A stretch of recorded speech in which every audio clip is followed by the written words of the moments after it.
Alrighty, we're doing an extra weekend stream of Raging Loop this week, and because I got a little extra free time than normally would have, so I'm using it to its fullest extent. Teehee teehee. So yeah, last time we played Raging Loop, we ended up finishing our second loop. We made it where a lot of people survived and thought we had a good ending, and then a lot of people just ended up dying in the end anyway. So that ended up still being a bad route. So we ended up starting a third loop. We ended up saving the one reporter guy, and after saving the reporter guy, we found out that we have actually reset the roles again for everybody, and it turns out this time we're a wolf. So I think it would be pretty interesting to see, because we've speculated so far that, or at least in the story, they speculated that Shania is a god and has magical powers and stuff. But I'm willing to believe it's more mundane, and that the people who are doing the killing just wanted to do the killing. In the first one, they gave them a reason to do it, and in this one, or the last one we did, where everybody ended up secretly dying after we actually did get the wolves, that ended up happening because the two people who were wolves, or the three people, one of them was unreluctant, and they ended up sacrificing that person early on. And the next two people were actively willing to kill. So I really think it's not supernatural. So I'm wanting to see how our main character plays it out. Are they going to go through with the killings just to find out to see what happens when the wolves win? Is the main character just going to go through with it just to find out and be like, okay, so what happens when we do win? Who do we talk to, or how does this end? Or is he going to actively try to throw it to see if he can just stop the wolves from doing it? Maybe get maybe even see what happens when the corruption triggers against a wolf. Might be interesting, since you can always just redo the loop. However, one thing I did find weird last time is the game has been very strict about what information it lets us keep. We have had several dead ends in which we've died, but our player character never seems to remember some of the dead ends, and he doesn't actively try to change things that much. Yet suddenly in the last loop, our main character says, oh yeah, I died a bunch of times trying to remove the bullets from the guns so they couldn't go on a rampage, and I finally succeeded one time. And it's like, wait, you're willing to do time loops without me present, except for trying other little funny things? So it's weird that the main character hasn't tried to fudge little things here or there, or at least just said he did, even without making us do the loop itself. That would have been interesting if he said, okay, I did it 3 more times, and now I found out that I definitely cannot lead the village. Except for this one time where I did lead the village and I still died, but for some completely different reasons. So that's still some of the information. I mean, our main character did say that he wanted to find out more about the rules and how the mystery of the town works. So maybe maybe the reason why they introduced the fact that our guy was doing loops without us is because they're going to get him to do that more often, and they just wanted to ease that into the story. We'll see how it goes. Anyway, let's pull up Raging Loop and see how it actually plays out.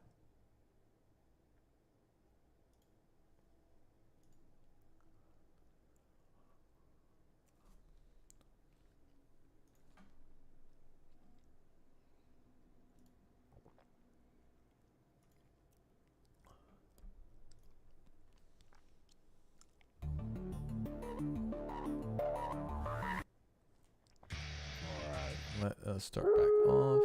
Finally, a wolf. So yeah, we went to sleep, woke up in this red mist, and they gave us a way of striving off the mist from making us go to sleep, which is interesting that there's a thing that does that. Oh, and the one person who was telling us how to be wolves had like a muffled voice, or was doing ooh voice. I'm going to assume it was muffled. I really think the fog is some kind of hallucinogenic or some kind of drug that's in the fog that makes everyone go to sleep at the same time and make sure you're not awake when the wolves are doing their shit.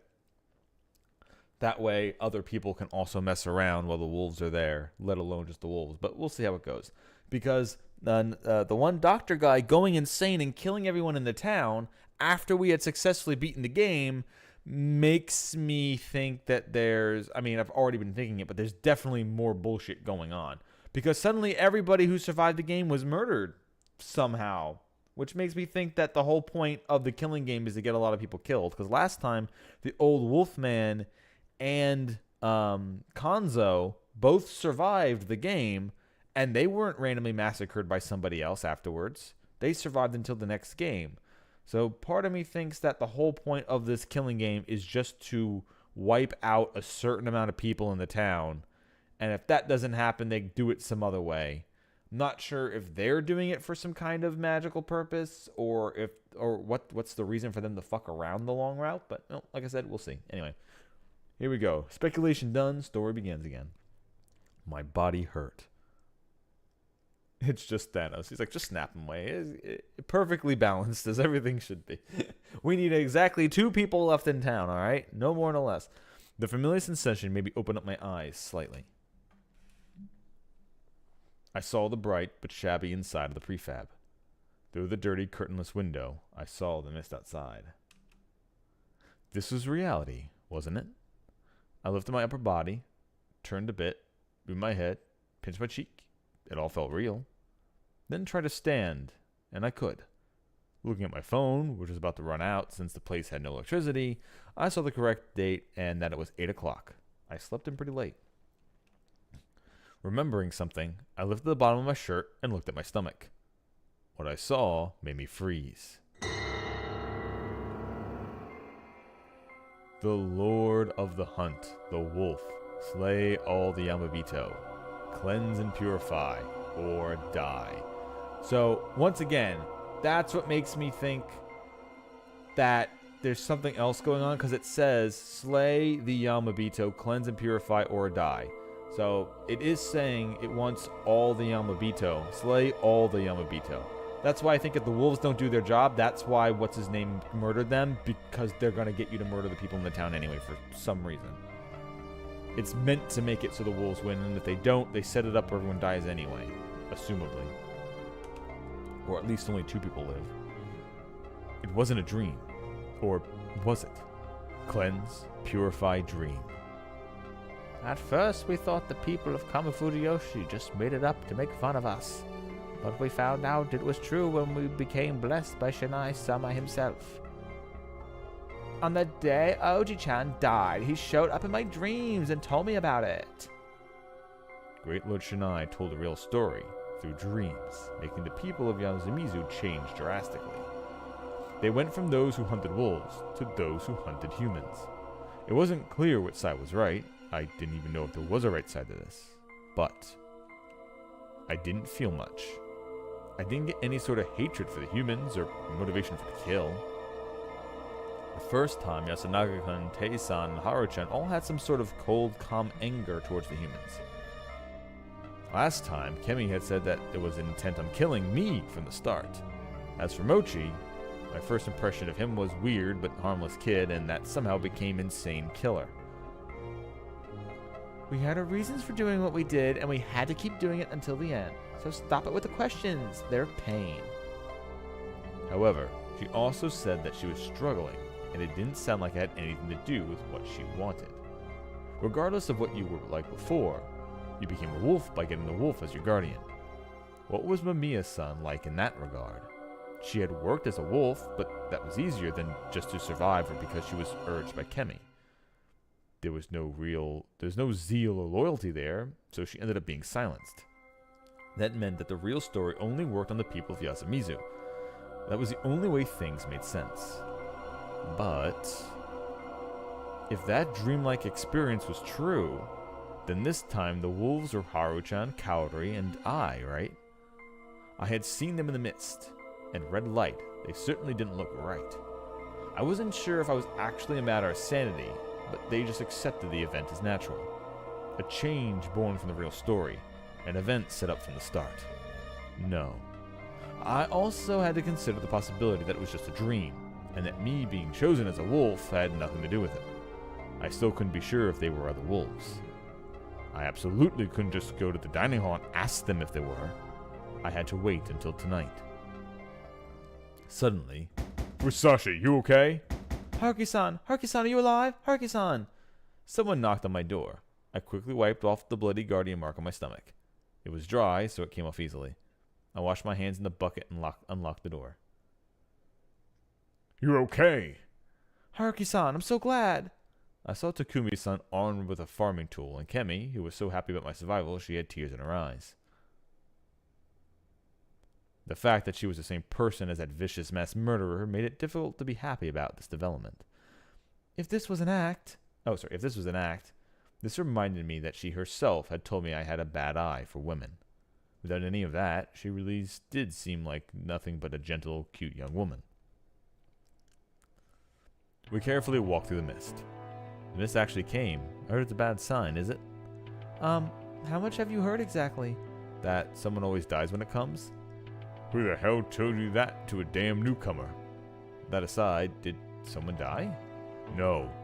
No one's dead yet. Good. Has everyone gathered already? Yeah, in the dining hall. Sorry, we came to pick you up pretty late. Everyone's panicking because of the mist. Sorry for making you wait. Of course they come for me last. I was at the bottom of the totem pole here. And despite that, I was a wolf. Crap. How was I supposed to survive Kanzo-san's "Can you just die" today? Hold on. What was I thinking? Was I actually going to fulfill my role as a wolf?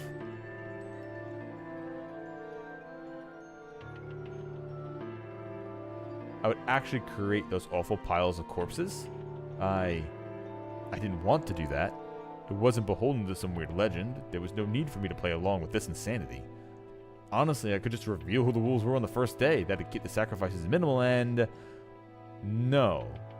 That'd result in my own death. I had to think carefully. Especially since if you just died by doing that, then you would just, loop back and you'd be stuck in this loop forever. I had to survive. I had to survive and escape the loop. This wasn't a matter of leaving Yasumizu or Fujiyoshi. I'd actually end the feast once and escaped, yet the death loop still continued. Hell, the Feast of the Yomi Purge and the general mystery surrounding Fujiyoshi still wasn't over. Honestly, I had no confidence that I'd been of the right of mind when I decided to actually move to Fujiyoshi. I felt like all the characters and stage props were gathered to bring about nothing but tragedy. Until I solved all the mysteries here, the supernatural forces here would continue to terrorize me no matter how far I ran. There was the possibility that surviving as a wolf would solve everything. Though that wasn't a pleasant thought. Perhaps I'd come back to life, return from Yomi over and over because of the local Yomi inhabitants. So in order to solve this, I had to become a wolf and kill them all. Right? This could be the right path. Haruki-san? Huh? What? What's wrong? Something bothering you? Kind of worried. I'm actually quite the scaredy cat. Can't blame you. Would I have to kill them too? Can you handle blood? Why are you asking? No person died, but, well... Their expressions turned dark. I saw the plaza. There are 3 wolves. Just like last time, Tei Yamiwaki-san and the Okiba with the 3 Yomotsu Okami symbols painted on it. What do you mean? I'll tell you later. The exchange was exactly as I remembered. I still knew about all this, so I had to be careful to stay in character. I couldn't forget that just about everyone here had their first feast today. They didn't have the knowledge or experience, and no one had killed anyone yet. If I went and said something weird, they suspect me, and had to act like the confused newbie. As I approached the plaza, I noticed a strange stench. Though it resembled the smell of death, I was now intimately familiar with this, and felt more beastly. What was that stench? You shouldn't look. I disregarded her warning and headed towards the source of the smell. Huh? There was a pile of corpses in the middle of the plaza, though they weren't human. From what I could tell, they were remains of mid-sized, 4-legged beasts. They looked like dogs, but their bodies were in such a terrible shape, I wouldn't have been able to tell if they were foxes, tanuki, or wolves instead. Alright, so this is heralding back to him saying, if there wasn't somebody who stepped out of line and died from the corruption, they would have to prove that this is a real thing. So whoever did it just ended up killing a bunch of animals and being like, see, there's a bunch of dead animals here. That's definitely supernatural, right? Some had their limbs or heads removed, and a lot were just cut up really badly. Bloody fur, eyes open so wide you'd think they'd fall out. If I had to guess, there were at least 20 of these here in this pile. It was about as tall as the back of a smaller adult. It reeked badly, but more than that, it was just disturbing. Crimson fur, countless fangs, claws, eyes. This seemed like an original idea for a fantasy monster. Indeed, monster was very apt. It was almost a monument dedicated to the Yomitsu Okami. Perhaps this was the example this time? Don't touch it. We're throwing it in Saranaga later. I wasn't planning on touching it. It was basically a heap of potential diseases. Wouldn't dumping it in a river be illegal though? Screw it, this wasn't the time to worry about stuff like that. Haruki-san, you seem strangely calm. Well, you see dog corpses in town every now and then. Not sure how I'd feel about it if it was a person. It probably wouldn't affect me much at this point, to be honest. I've seen too many horrible human corpses. You're alive. Outside the dining hall, there was Kondo Makashimashi, gun in hand. Along with him was Fusashi-kun. Good morning. At the entrance, there was Mamiya-san, who looked uneasy, and Hashimoto-san, who looked strangely composed. After greeting them, I went inside. Haruki Fusashi-san is okay too. That's everyone then. My, what a relief. I looked around and yeah, everyone was here. A total of 16. What a party. At one seat there was Haru-chan. Her face is pale and her two friends were seated next to her. It's safe to be in here. Wanna eat? I just can't. She hated the mist before, but this time it seemed even worse. She also made herself as small as possible and felt like she was averse to their cause, to their care. This seemed like a mix of her fear of the mist and the rejection of the villagers she had as a badger. Oh, I'd say she's just the greatest scaredy cat here. Scaredy cat. She was always really afraid of the corruption talk. Maybe she was just scared of getting corrupted. That's why I don't think Haru-chan could kill anyone if she was a wolf. The girl who was afraid of the corruption. It started 8 years ago, when she tried to visit Yasumizu when it was covered in mist and saw something. That had to be it. The idea, or certainty, that the people around her were Yamabito had to scare her pretty badly. Maybe she really was a wolf. Kaori-san, on the other hand, looked okay. That thought came too soon. A moment later, I heard a crash from behind the counter. I'm so sorry. I'll clean it up. Oh, let me handle it. I'm supposed to be working here. Sorry for not helping. Without waiting for a response, I hurried behind the counter. There was broken porcelain on the floor, along with some rice and soup, the same food as last loot, basically. I already knew what was there in the kitchen, so I wetted the cloth, wrung it out, and started wiping it up. Then I spread out a newspaper and collected the porcelain. Suddenly, I felt something touching my upper arm. I turned around and saw Kaori-san crouching and staring at the floor with a pale expression. She was shaking. I could tell from her touch. There were tears in her eyes, and her half-open mouth made her look as she was about to sob. Her whole body was basically saying that she couldn't bear this. Kaori-san isn't feeling too good. Yasunaga-kun? Yoshikitsu-kun? Can you come over? Bob, are you okay? Don't force yourself, hag. As they helped her get to the stairs, Kaori-san looked at me with eyes that seemed both pleading and scornful. It felt like she was asking if they really had to kill these wonderful children with her own hands. This mission was too much for her to bear, and for what I could tell, she wanted to share the burden with me to make it easier for herself. It was safe to assume that the dreamlike experience had indeed showed me the other wolves. The real question is, I'm surprised Kaori isn't like, I'm not killing my kids. Nope. Game gives herself up right away. If not the other ones else too. That would be the hardest part if she just quits every time. Calm down. Though it seemed pretty conclusive to me, this was just day one. We had the mist, the wolf symbols, and the pile of dog corpses. So it wasn't weird for a sensitive woman to become a bit sick. Even Kemi and Hisako didn't look so good.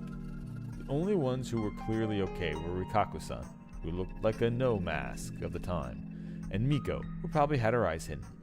As long as they didn't act on any more suspicions, it was all good. I'll serve the food. Chikamochi-kun, can you get me a bowl from that shelf? Well, you already know where everything is. You can call me Mochi, though. I might have been the one in trouble here. I told him to call me Hassan, decided that I had to act more ignorant of things.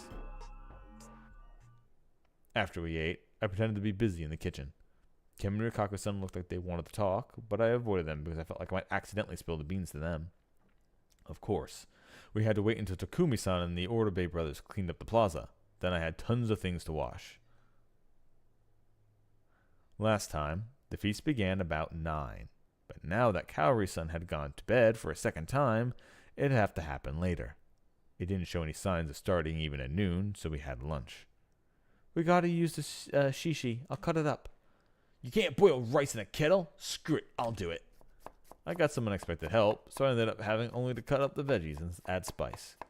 We ended up with lots of decent rice and pork boar soup. I hadn't expected Yoshigitsu-kun to know how to boil rice. He probably helped out Kaori-san a lot. Haru-chan, feel like eating? Yeah, and don't call me by name. Apologies, milady. Stop it, Undie Man. I hadn't accepted that name, but trying to resist it would have probably made her antagonistic towards me, so I just laughed it off. I'm sorry for making you worry. What a nice smell. Who made it? Haruki-san, Yoshigitsu-kun and I helped out. Oh my, thank you, Yoshigitsu. I just boiled some rice. Do you think you can eat? Yes, I'll have some. Everyone noticed that her face was as pale as before, but no one pointed it out. Kanzo-san was beginning to become irate, and it was clear that we had to begin the feast soon. We're doing it after eating? Huh. Everyone, even Kaori-san, understood what was going to happen. No, 2 people didn't. Well, I understand that the road is blocked, but we can't get out by crossing the stream below. It's dangerous. I understand how you feel, but it might be the best if you just wait for help. Serizawa-san said that just no one would come. What's going on here? No need to rush it, ma'am. If you will explain it to us, yes? Yes, I'll tell you about the feast later. Do it now. I don't want to participate in something I don't know about. Q-chan, no need for that. Hearing them talk made me nervous, but at least they kept everyone on their toes.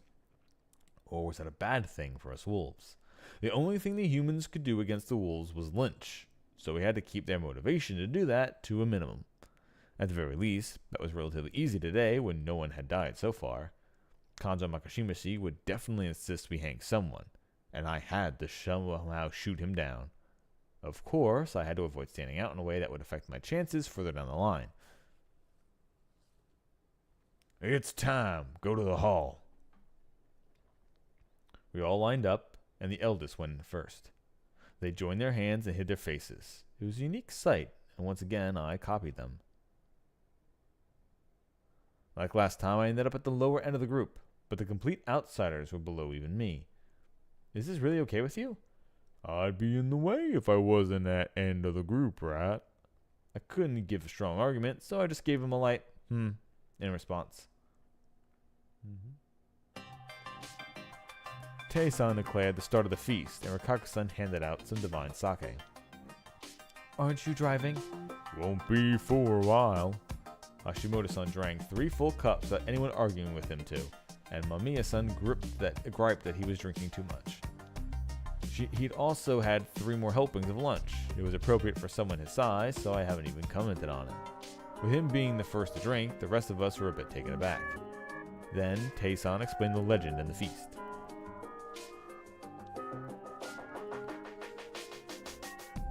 That sounds like a crime to me. Just like last time, after asking this and that, Mamiya-san eventually took that strong stance on the whole thing. But if we don't do it, we will die ourselves. But let's listen until the end. Then we'll have time for questions and we can share our thoughts. Okay. Mamiya-san still had a stern expression, but her cool temperament made her seem like a completely different person from last time. After that, Yasunaga-kun pointed out things Tei-san missed, like the amount of people the wolves could kill, the extra info on the spider, and whether any of us were in the feast before. Then, how do you know if you have a guardian? Hashimoto-san, who wasn't here last time, quickly pointed out more info that was missing. Kanzo-san then explained that they appeared on the stomach. I see. So that's why cleaning your body is one of the rules. A god doesn't want to touch sweaty skin. You talk more than I expected. Oh, my apologies. I'm only quiet when I work. It makes it easier, so I restrain myself. He smiled, astonishing everyone yet again. At this point, all the rules except for the badger had been revealed. Well, we kind of went off track, but what do we do now? We got some dead dogs, but it's not like a person died, right? What if it's just someone in Kamo Fujiyoshi trying to intimidate us? Bachan said that happens often. That was news to me. Well, my Oba-san said that the people from there used to release shishi blood into the field water. I do not believe they still do that. From what I can tell, most of the people there just downright ignore Yasumizu. There's probably barely anything connected to the two places anymore. Some from the hunting industry have ties to Kanzo Makashimashi, but they seem to respect you. Not sure I trust that. Well, Kanzo-ji-chan is the only one who can hunt at the base of the Shinai-san.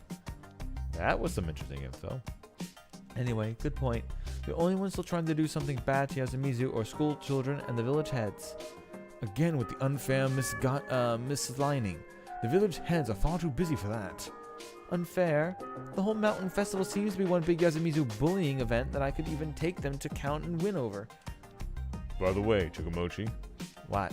you're not the one doing this, are you? Oh, that's possible. It was? But too bad. I'm flattered that you thought of me though, but I didn't do it. Have you even seen that pile of dead dogs? How could I even do that? Good point. When I was still in Masato, I had them buy me a lot of guinea pigs for my birthday, and I played around by drowning them in a pond. Huh, what? Sorry, that's just how he is. You suck. Yeah, I'm not doing it anymore. If you're gonna kill something, make it mice or cockroaches. Yeah, I'll kill tons of mice. I could tell from the weirdos here were making Mamiya-san uncomfortable, but Hashimoto-san was unfazed, as always. I had a feeling the new info I was hearing here came from the fact that no one had died, so tension levels were low. Anyway, what do we do about the feast? Can I suggest something? He made the first move? I recall hearing that Takumi-san was the one who moved first the very first time. He revealed that he was a snake. Last time, one of the monkeys, Kanzo-san, suggested that I die. The flow of events had changed, so maybe he didn't have a guardian this time. Perhaps it wasn't a good idea to decide who had and didn't have guardians based on that alone. Just adding Hashimoto-san had changed the course of discussion completely. And this time, Kemi was the girl that criticized Fujiyoshi with her silly dwelling mentality, basically bringing her back around to show us how she was in the first loop. Last time, besides the strong words on day one, she stayed passive, only hesitantly making moral objections. By becoming a wolf, she greatly changed her approach to the feast. Now there was Kinosuke-shi. I'd expect him to suggest we use a popular vote, but I believe he should become our courageous representative. He should become a courageous representative. He said that, while pointing at me. Are you telling me to die? I don't want to use such strong language, but I heard that's what you came here for. It's hard to choose the first one, but when the first hanging does happen, the crow can reveal themselves. I didn't expect that idea to come from him. That was basically the same approach as Kanzo-san's. Hadn't he voted for me the first day too? Crap. I'm sorry, but do we have any idea what you're saying? Yeah, how can you tell someone to die for no reason? They say that on TV, the first one that talks, the shadiest one. If he was by himself, his suggestion would have no effect. However, I'm with the scrawny Nasato. His agreement was bad news for me. What are you talking about? A human can die for Yasumizu's sake. I can do that too, but I need to watch the feast a bit longer. Why the hell would we do that? I've survived two? It's two now? I survived 2 feasts. He was telling us now? I know what we gotta do. We gotta hang. And if humans are afraid of hanging, humans will lose. Uematsu, pour him some more. Crap. Things are moving just like last time. I played it off with some vague words back then, but would it work now? Let's calm down. It's extremely dangerous to decide who dies based on only one side of the table. I understand some of what Kazu's had to say, but we could just as easily say that he's a wolf. Wolves could use logic too. Just because something makes sense doesn't mean we should accept it without question. No, Tsunaga, what is right in this situation? Why must we hang anyone? According to Teba, we're not allowed to kill anyone outside the feast. Breaking this law means death. There are 16 of us here. 13 are humans, 3 are wolves. If we do the feast and randomly kill one every day, we can get rid of the wolves eventually, but if we don't, our chances are 0. If we skip out on the killings during the feast, the wolves would just kill one each night, and we would quickly die. However, not even I'm sure if there are wolves here. I really don't know if they would kill people. If this is just simple mist, and the rest is just some sick joke, the wolf is really coming! Everyone was surprised that he suddenly began to speak. I was pretty used to it by now, though. Listen! Wolves aren't as simple as they seem! Yomi is the mountain, and spread the corrupt cause the mountain said so. Yomi is the mountain. What nonsense is that? Shinai Sama is on the human side. Mountain doesn't take sides. Mountain's whimsical and cruel. If it's hungry, it'll eat the people it raised. We got a feast. Not much he said came as a surprise to me, but I'm sure didn't expect to hear it from him. I wasn't the only one. The weird way he presented it made most people here uneasy and maybe even scared. The old fart's been at feast before. He might be senile, but he remembers it. The wolves gotta hang. Excuse me. Everyone looked at me with sharp eyes. How were the people you hang chosen in the previous feasts? We voted. I guess as much. Apparently the popular vote was tradition at this point. And you think we should do that this time too? What about everyone else? My question caused some whimpers among the people, or whispers among the people. Can we really decide like that? I know what you mean. We'd be condemning people to death by popular vote. It's too cruel. Well, there's no better way to choose. We can talk it out. If that doesn't work, we shouldn't hang anyone at all.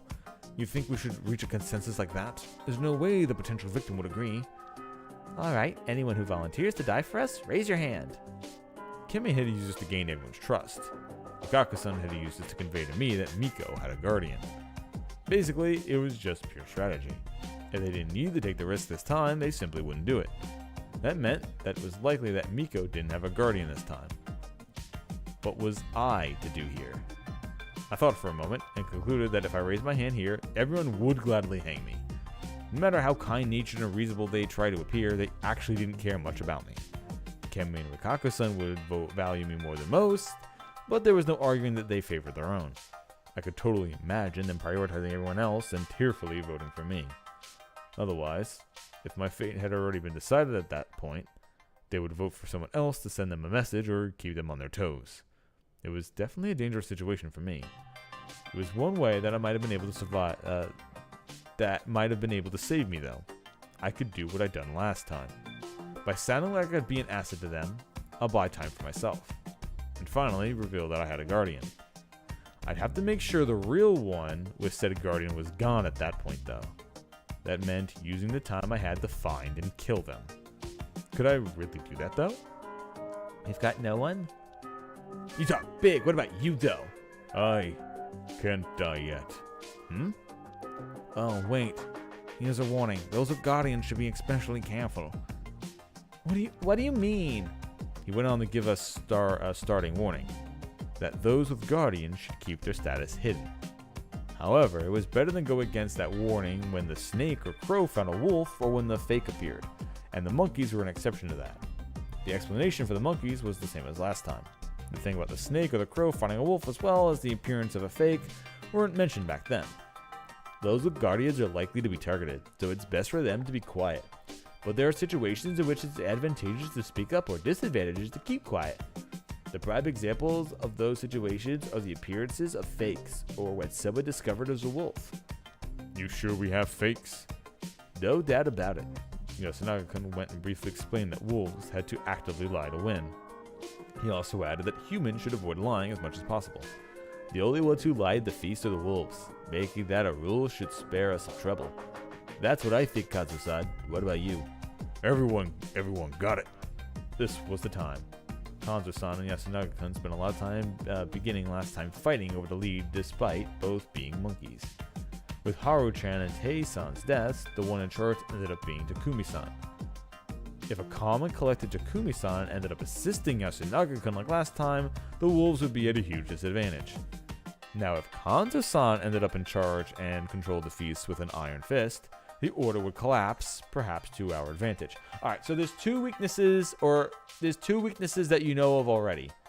The first is that Yoshigitsu, if he doesn't have a guardian, maybe even if he does have a guardian, might go out and get killed by the corruption. So if he goes out to do his thing, he'll be killed by the corruption, and that's one person who's gone off the board. The second is, once we got rid of Tei, the old lady, Takumi also fucking lost his shit. So if we don't keep Takumi in the proper... If we are able to knock Tei off, Takumi, who we just said is a dangerous person, could just fucking lose it and end up doing something really dumb. So that could be two ways of playing it. We also don't know who the Badger is yet. However, that increased my chances of getting killed. I had to find a balance. Yes. I nonchalantly yet hesitantly raised an arm. A few others followed my lead.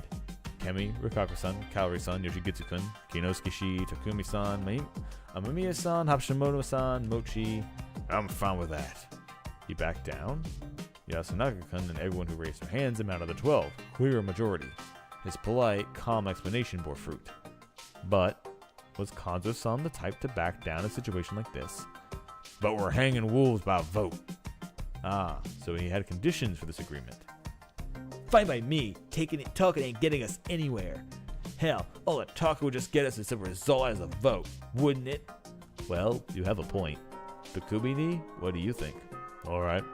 This has gotta be a joke. The bartering with Yasunaka-kun had made Takumi-san agree to something he'd been completely disapproving of. Kemi had realized that she had to accept it, so she'd given up on arguing and only complained.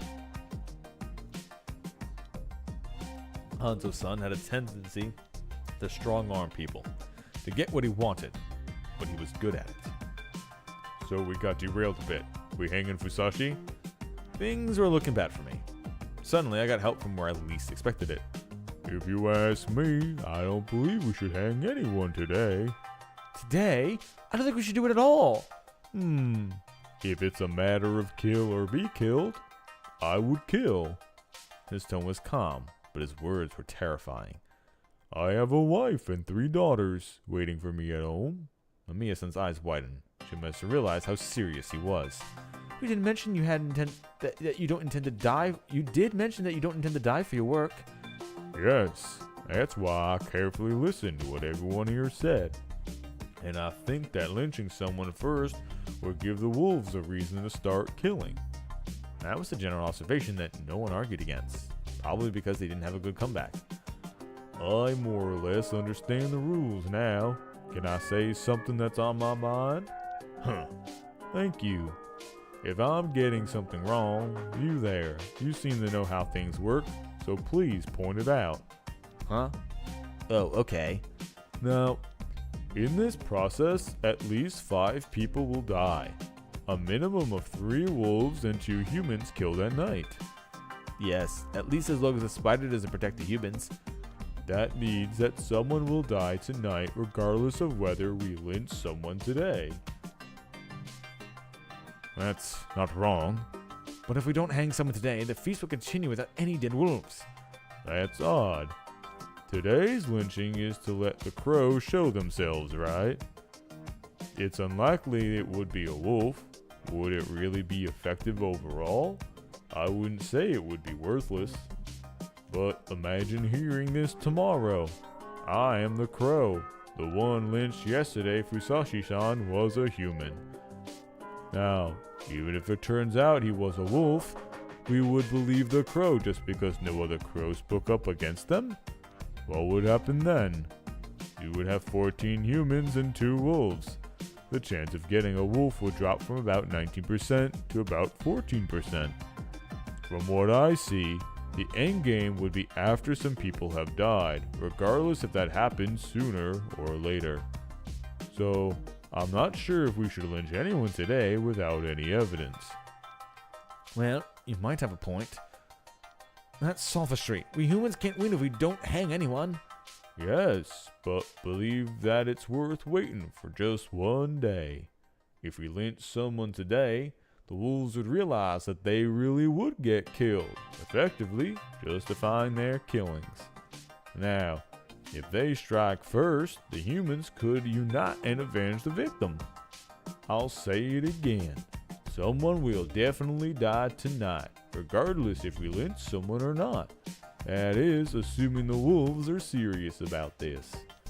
However, the lynching today, or lack thereof, would change whether tonight's victim would be considered the wolves' revenge for their vile preemptive attack. Basically, I believe we can't be strong enough to lynch people until the wolves kill someone. Personally, I hope that such restraint would make the wolves hesitant and not kill anyone. Is that possible? It's No. the wolf is coming. I see. Even so, attacking someone when there's no victim is extremely stressful. I simply believe that sacrificing someone who is most likely human and sowing discord between us is much worse than simply letting someone die at night and unifying us. He had a point. As a general rule, it was disadvantageous for the humans to waste an opportunity to lynch. However, making a preemptive attack when you had limited information and the chance of getting a wolf was low was extremely risky. Thus, it was a good option to prioritize emotional superiority and unity. Not many people would argue against this. Hashimoto-san was just as good of a speaker, the opposite of Kiyanosuke-shi. His suggestion was beneficial for the wolves too, but only for now. It would be more difficult for us to kill someone tonight. With blood hearing about, I believe that Hashimoto-san has a point. We don't fully know each other yet. Killing someone in this situation would be a waste. I thought the same thing. The feast is controlled primarily with information, right? What do you mean, Q-chan? You decide who's a wolf by taking time to see who sides with who and who says something strange. Since you made it a rule that humans can't lie, the wolves who must lie will eventually slip up. It seems right to lynch them once you find that out that way. There might even be cases where a single clue can lead you to know who all the wolves are. I see. Detective deduction. I don't know if it would go that well, but by observing what the wolves do and gathering information about them, you can pinpoint someone.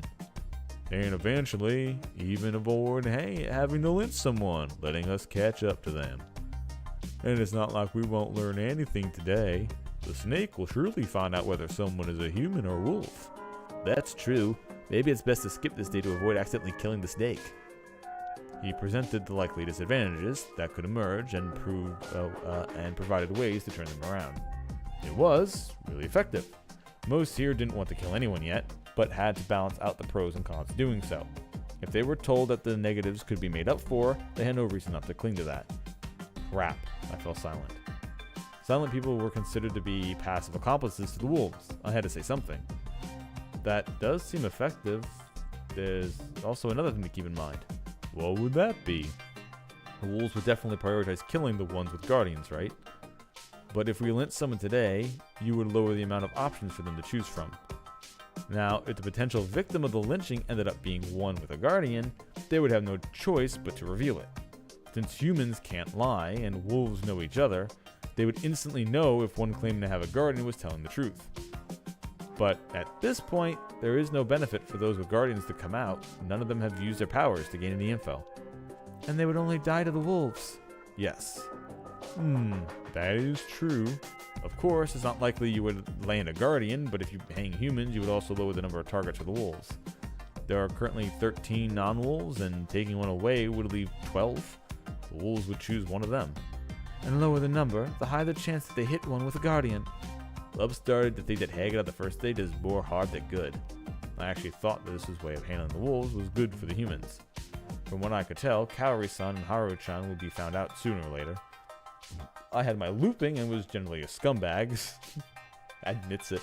So I wasn't shaken by the situation as they were, but my situation wasn't exactly solid. I could fall in the trap set by the humans too. What do you think, Takumi-D? I don't like that we're continuing on with the wolves will definitely kill someone. But I can understand not killing you if we're not getting killed ourselves. Old man, the wolves will kill. Maybe, but still. But I get what the big guy's saying. What? Vote on whether we hang someone today. That'll do. Uematsu, record. Very well. Oh, I forgot. Huh? You said that the monkeys don't have a reason not to reveal themselves, right? Yes, I can assure that another's legitimacy, which makes them hard to fake, as they have no powers, which makes them unpopular targets. I see. With that in mind, I am a monkey. As for the other monkey, the letters were unclear and hard to read, but it's something da-san. Yeah, I'm Chikamochi Kamoshida. I'm the monkey. I am the monkey. I am. Stop that! I see. So you're a monkey? Pure relief. Yasunagi-kun was glad that his best friend was definitely not a wolf. Such behavior was a good way to guess whether someone was a wolf or not. Reactions were important. I guess that confirms that this Hashimoto-san isn't just a wolf acting friendly. Can we start a vote? We gotta decide if we're lynching or not. No. We're deciding if we're hanging today or waiting until someone dies. Once they do, we're hanging people no matter what. Swear it. Yeah. Well, I guess that makes sense. We can't just let them kill us and do nothing. Teiba, you ready? Yes. No one has objections? I'm okay with it too. With no more counter-arguments, we began the vote. The results came quick. The only ones who voted to hang some today were the old wolf guy and Kanzoshi. Everyone else chose to wait until the wolves made a move, so we didn't hang anyone today. The dining hall was a much more pleasant place than it was in the morning. Yasumizu was a place full of decent people who readily accepted the idea that they wouldn't have to kill anyone today. The same applies to the wolves, or so I thought, but they didn't look so good. That's an interesting science. So you've been to the seminars? Yes. They were led by Kimiyoshi-sensei. Kimiyoshi-san? I'm pretty sure a Japanese person I met in Lhasa was a college lecturer with that name. Oh, that has to be him. He specializes in Sino-Tibetan languages, so he travels there every now and then. I see. What a small world. At least to people like you and him. Another reason was Hashimoto-san. Once he stopped being silent, he turned out to be extremely sociable and understanding. The dining hall would fall silent every now and then, so he walked around and talked to people, bolstering morale and seemingly naturally suited to the role. He wasn't exactly a jokester, but everyone who talked to him seemed to be having fun. He'd even gotten a faint smile out of Haru-chan. I wasn't jealous or anything. I did wonder why Kemi hadn't told me much about her specialty. And honestly, I had no right to be jealous. I already used my looping to get together with two women. No. Doing what I did back then seemed to be the best thing to do in those situations, and... Putting Haru-chan aside for a moment, both Kemi and Okako-san were really charming. Kemi was a bit unhinged at her core, but Mitsuji wasn't all that different. Rikako-san was fun, and her two-faced nature was kind of attractive to me. But, well, I really wasn't in a position to think about what would come after the mist cleared. I wish to talk to you, Haruki-sama. Oh, sorry. I'm a bit busy here. I am sorry. My apologies. I was making dinner with Kaori-san. I invited her to do it so we would be well fed and ready for tomorrow. Of course, this was a distractor from reality. I didn't want her unpleasant nature to take over and make her throw in aconite to the food, so I took it upon myself to cut the veggies. As I worked, I watched what was going on in the dining hall. I could see most of their faces from the counter. Last time, the first day was relatively peaceful, and this day was even more relaxed. Tae-san's innocent prayers to Kanzo-san's continual state of high alert made it a bit uncomfortable, but that was it. One reason for the good atmosphere here was the fact that no one had died yet, so it was still possible that it was just some sort of sick joke. Another reason was the presence of the one who died in the previous times, Hashimoto-san, who was a master of helping everyone lighten up. I could even include Mamiya-san as a reason. Hashimoto-san was alive, and she wasn't a wolf this time, so she wasn't hysterical like the previous loop. Though, she was writing something with a troubled frown on her face. Gathering material, I assume? No, I'm not sure if this will turn into an article, so I'll go in with no for now. It was just interesting, though. The occult? Yes. I just thought that the local story didn't seem very Japanese. Oh, I'm a bit interested in that. Can I even talk about this? Won't my take on the local legends upset you? Who knows? I'm kind of interested. I don't give a damn. I don't have anything better to do. What about you, Rick-chan? Is this your thing, right? No. Work concerning the divine is the Migurama's responsibility, but I would be lying if I said I was not interested. Things are going just as they had last time. Everyone was interested in what she had to say, and she revealed her knowledge about god slaying and servant worship. Sasano's beating Orochi, Aesop's Fables, Yomatsu's Okami, and aka Inazami. Then Tei-san became upset, just like last time. The only difference was that I wasn't involved in conversation. Okay, let's leave it at that, though there's still something that has me curious. I want you to tell me about the song that's sung here. Oh, she herself mentioned it, huh? It led to just about the same words as last time. Mamiya-san pointed out how the lyrics had a lot to do with the feast. She began questioning the parts she didn't understand, such as the badger and Kinosuke-shi, among others answered her. Interesting, but it's strange that the badger disappeared. I wonder why. The thing I pointed out last time was now pointed out by Hashimoto-san. He and Mamiya-san continued examining the relationship between prayer to Shinai and the feast. Tei-san mentioned that the badger was a servant of the Okami and that there was a statue in the Shinai shrine. She also talked about the late Gen-san's words, the badger's waiting for the Okami-san to return. I have a bad feeling about this. What if there's a badger among us? He raised the same suspicion as I had. If Makishima-san had participated in the previous feast, then this Gen-san must have been there too. They said a badger's there, and they might have left. That was an indirect warning. Come on, Hashimoto-san. That's just a guess, right? Well, I guess there's no conclusive evidence. Now it was time for something new. Okami. Yomotsu Okami. Great Lord. Hashimoto-san. I think I realized something amazing. I'm listening. This might feel abrupt, but do any of you know the origin of the name Shinai? She'd been curious about this in Kamafujiyoshi too. What of it though? I heard that Mount Shinai is officially Mount Saranashi. Saru probably became Saru, while Nashi became Nasi. That's wrong, Nasato-sama. Shinai-sama has always been Shinai-sama from the start. The authorities just changed the kanji in the Meiji period because it was hard to read. The other way around, eh? So it was always Shinai, Yamakawa-san? Do you know where it comes from? I don't. It's probably a kanji trick. Mamiya-san ripped out a page from the notepad and put it on the table. Shin, Nai. The Nai kanji is made up of the kanji for big and show. She wrote down the relevant kanji.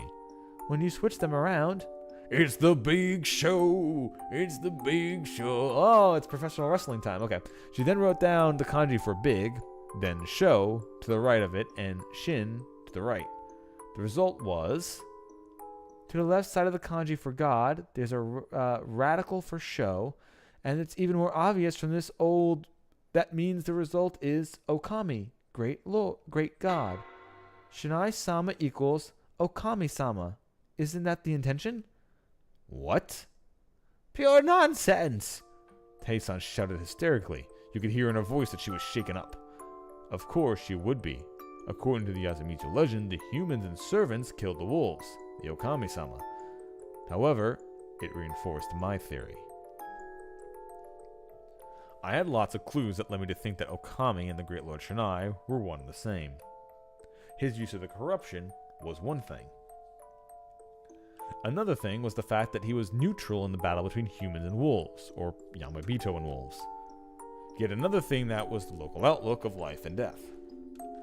If people went to Yomi upon death, they would go there regardless if they were hanged or killed by wolves. That was why they said, rise not. It meant go to Yomi and not return. However, in the Shinai faith, the mountain was a place where corpses were buried, so it wasn't strange for those to be considered the same as the world of the dead.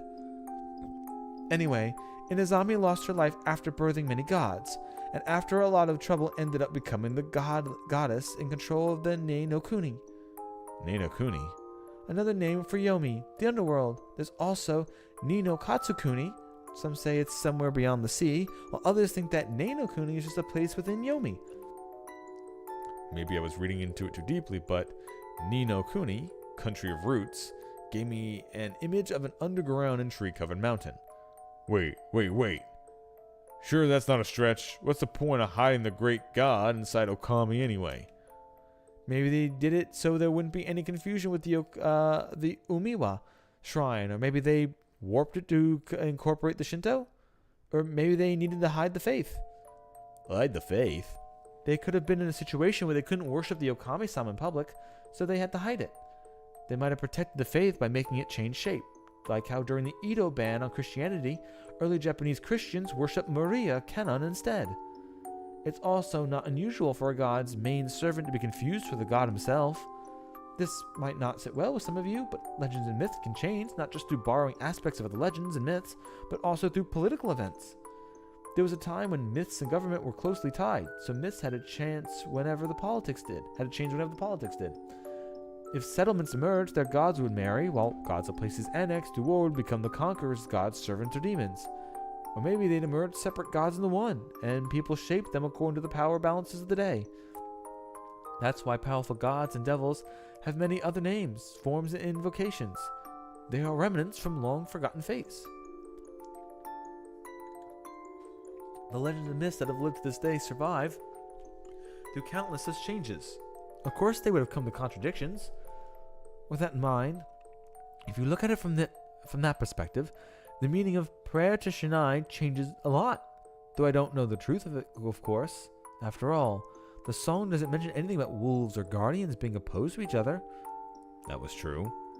Now, if Okami or Shinai-san was still on good servant master terms with the 5 guardians, perhaps he gave the people the powers of the guardians and used the song to inspire them to fight Yamabito.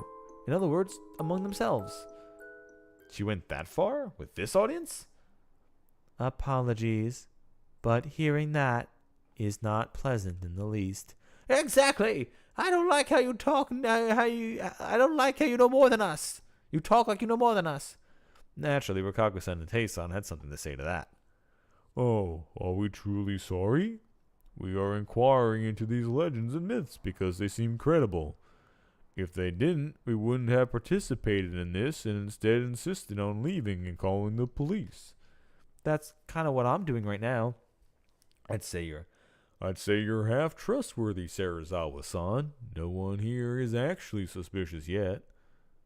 But it's just happened to be the badger that almost left out of the legend. Both the legend and the feast rules were transferred through word of mouth. We're simply afraid that you too, despite your extensive knowledge of the legends, happen to be missed or forgot something important. It is true that I cannot deny that possibility completely. Uematsu-sama, but... Well, at its core, it's more simple than it seems, Yasunaga Ordobe-kun, was it? Yes. We agreed that humans wouldn't lie. But if there were a human that sided with the wolves, a badger basically, he or she would surely lie or do something drastic for the sake of the wolves, wouldn't you agree? That's true. Even if it has nothing to do with any badger, we should be wary of such a case. We should be wary of such a case. But a compulsive liar is an ally to the wolves, even if they're human. We'll hang them on the spot, right? Yoshigitsu-kun, who'd been sitting at the corner of the room staring at a wall in boredom, suddenly spoke up. He wasn't wrong in the least, which was probably intended by Hashimoto-san. It appears we will have to avoid doing something we would regret. That's true. You don't have to tell us. We all live honest lives. Shinai-sama's watching over us always. Lie like that. It's a simplistic faith that brings out the best of humanity. With that, I finally understood something.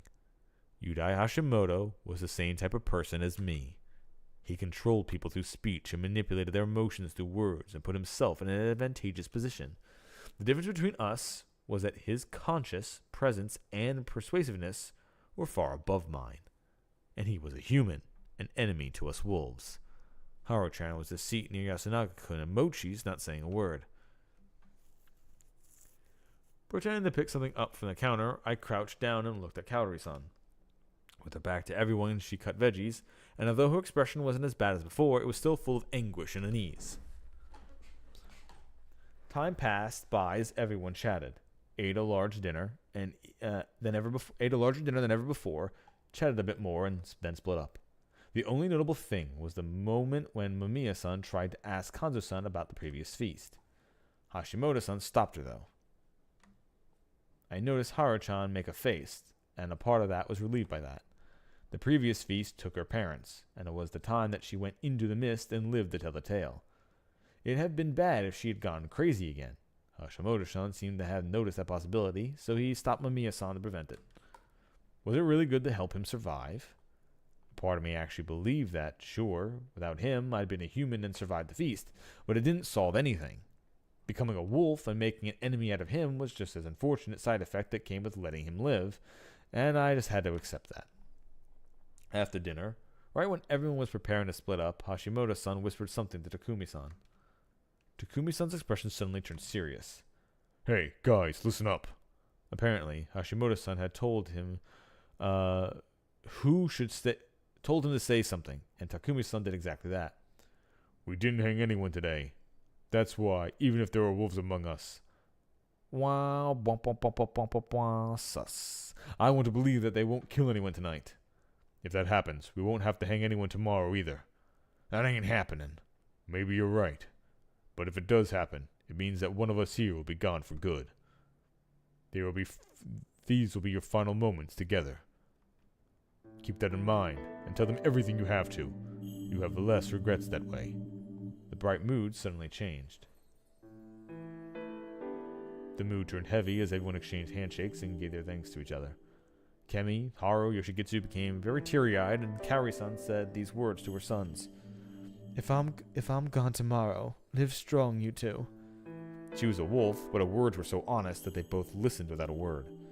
The village heads here seemed lonely, giving Tei-san and Takumi-san fuel for doubt, while Mochi talked to the old wolf guy.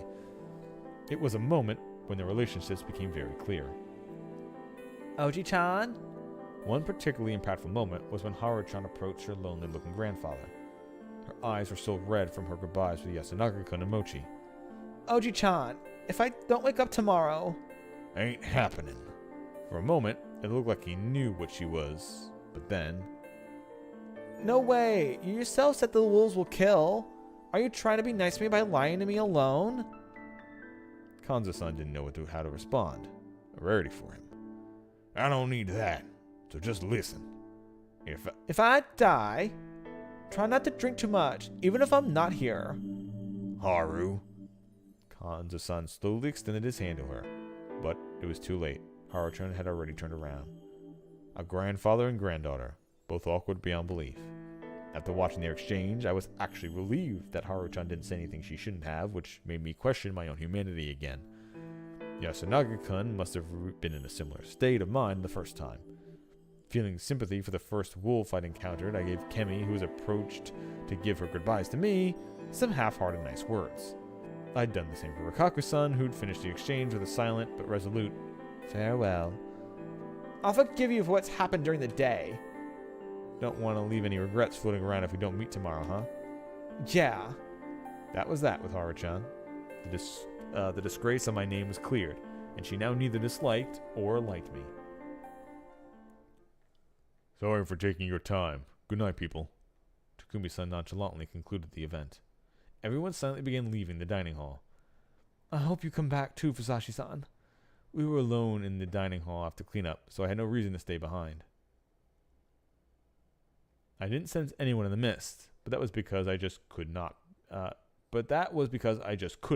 not because there was no one there. Everyone was probably using this as a chance to have a secret talks they couldn't, or just silently listening for those. It was probably a good idea to thank him.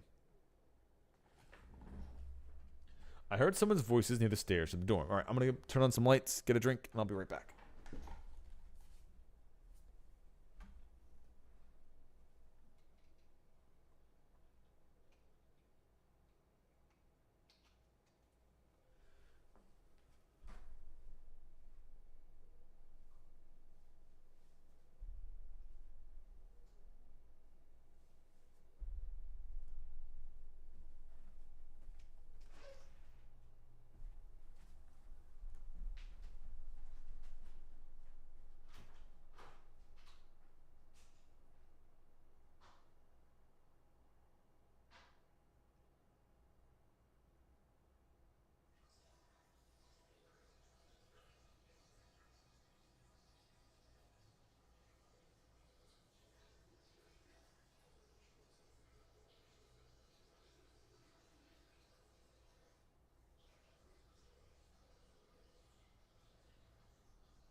Okay, I'm back. Classic, likely ban evader restricted. Damn. Still not removing the space. It's been months. It's been months and the person using this bot still hasn't fucking removed the space yet. Like, goddamn. I heard someone's voices near the stairs to the dorm. Mamiya-san was talking to Hashimoto-san, right where she died last time. How serious are they? Completely, I would say. That means we'll be killed if we act suspicious. Like every journalist knows, the scariest things in the world are humans. Yes, even in occult matters. When someone dies and there's proof, it's always done by humans. Excuse me. I considered eavesdropping, but it'd have been bad if they noticed, so I called out. Fusashi-kun, you scared me. I'm sorry, Hashimoto-san. Thank you for what you did today. I did something? If things continued like they did, I would have been killed. Oh, well, if that happened, we would have surely been next. Yeah, that's true. But really, thank you. No need for that. You helped us when the mist came, so let's consider it even. Okay, but is it really bad to walk around at night? Seems like a good time to escape.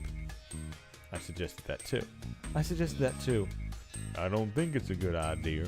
I've never seen a mist so dense. You'd get lost if you went out to the mountain at night. It might be small, but it's still dangerous. Also, the residents here consider that a taboo, and they're probably the bigger danger. You think they'd attack us? Oh no. I don't think so. It's just that belief can sometimes make people see illusions. If we're surrounded by those who believe, we will eventually join their ranks. From my experience, the best thing to do in these situations is to distract yourself by trying to think about something else. Those are some meaningful words. You don't believe any legends, do you? I don't think about whether I believe or not. That's something for the specialists to think about once they've assured their safety, right, Q-chan? I don't know. I'm not sure if I can make an article out of this. Personally, I just want to leave this place in peace. I see. Hope that happens. That was the end. I bid them good night and went on my own way. I hadn't met anyone else on my walk back to the prefab. Yoshigitsu-kun didn't invite me to go out at night, and neither Kemi nor Rikaku-san visited to have a talk. They were probably satisfied with the goodbyes in the dining hall. Everyone used the struggle at this time because they hadn't felt like they'd done everything they had to. This time was different, though. Everyone was calmly waiting for the wolves to strike. Fully ready for it, the humans were in the perfect mental state. There was nothing for them to worry about. And it was all because of Hashimoto-san.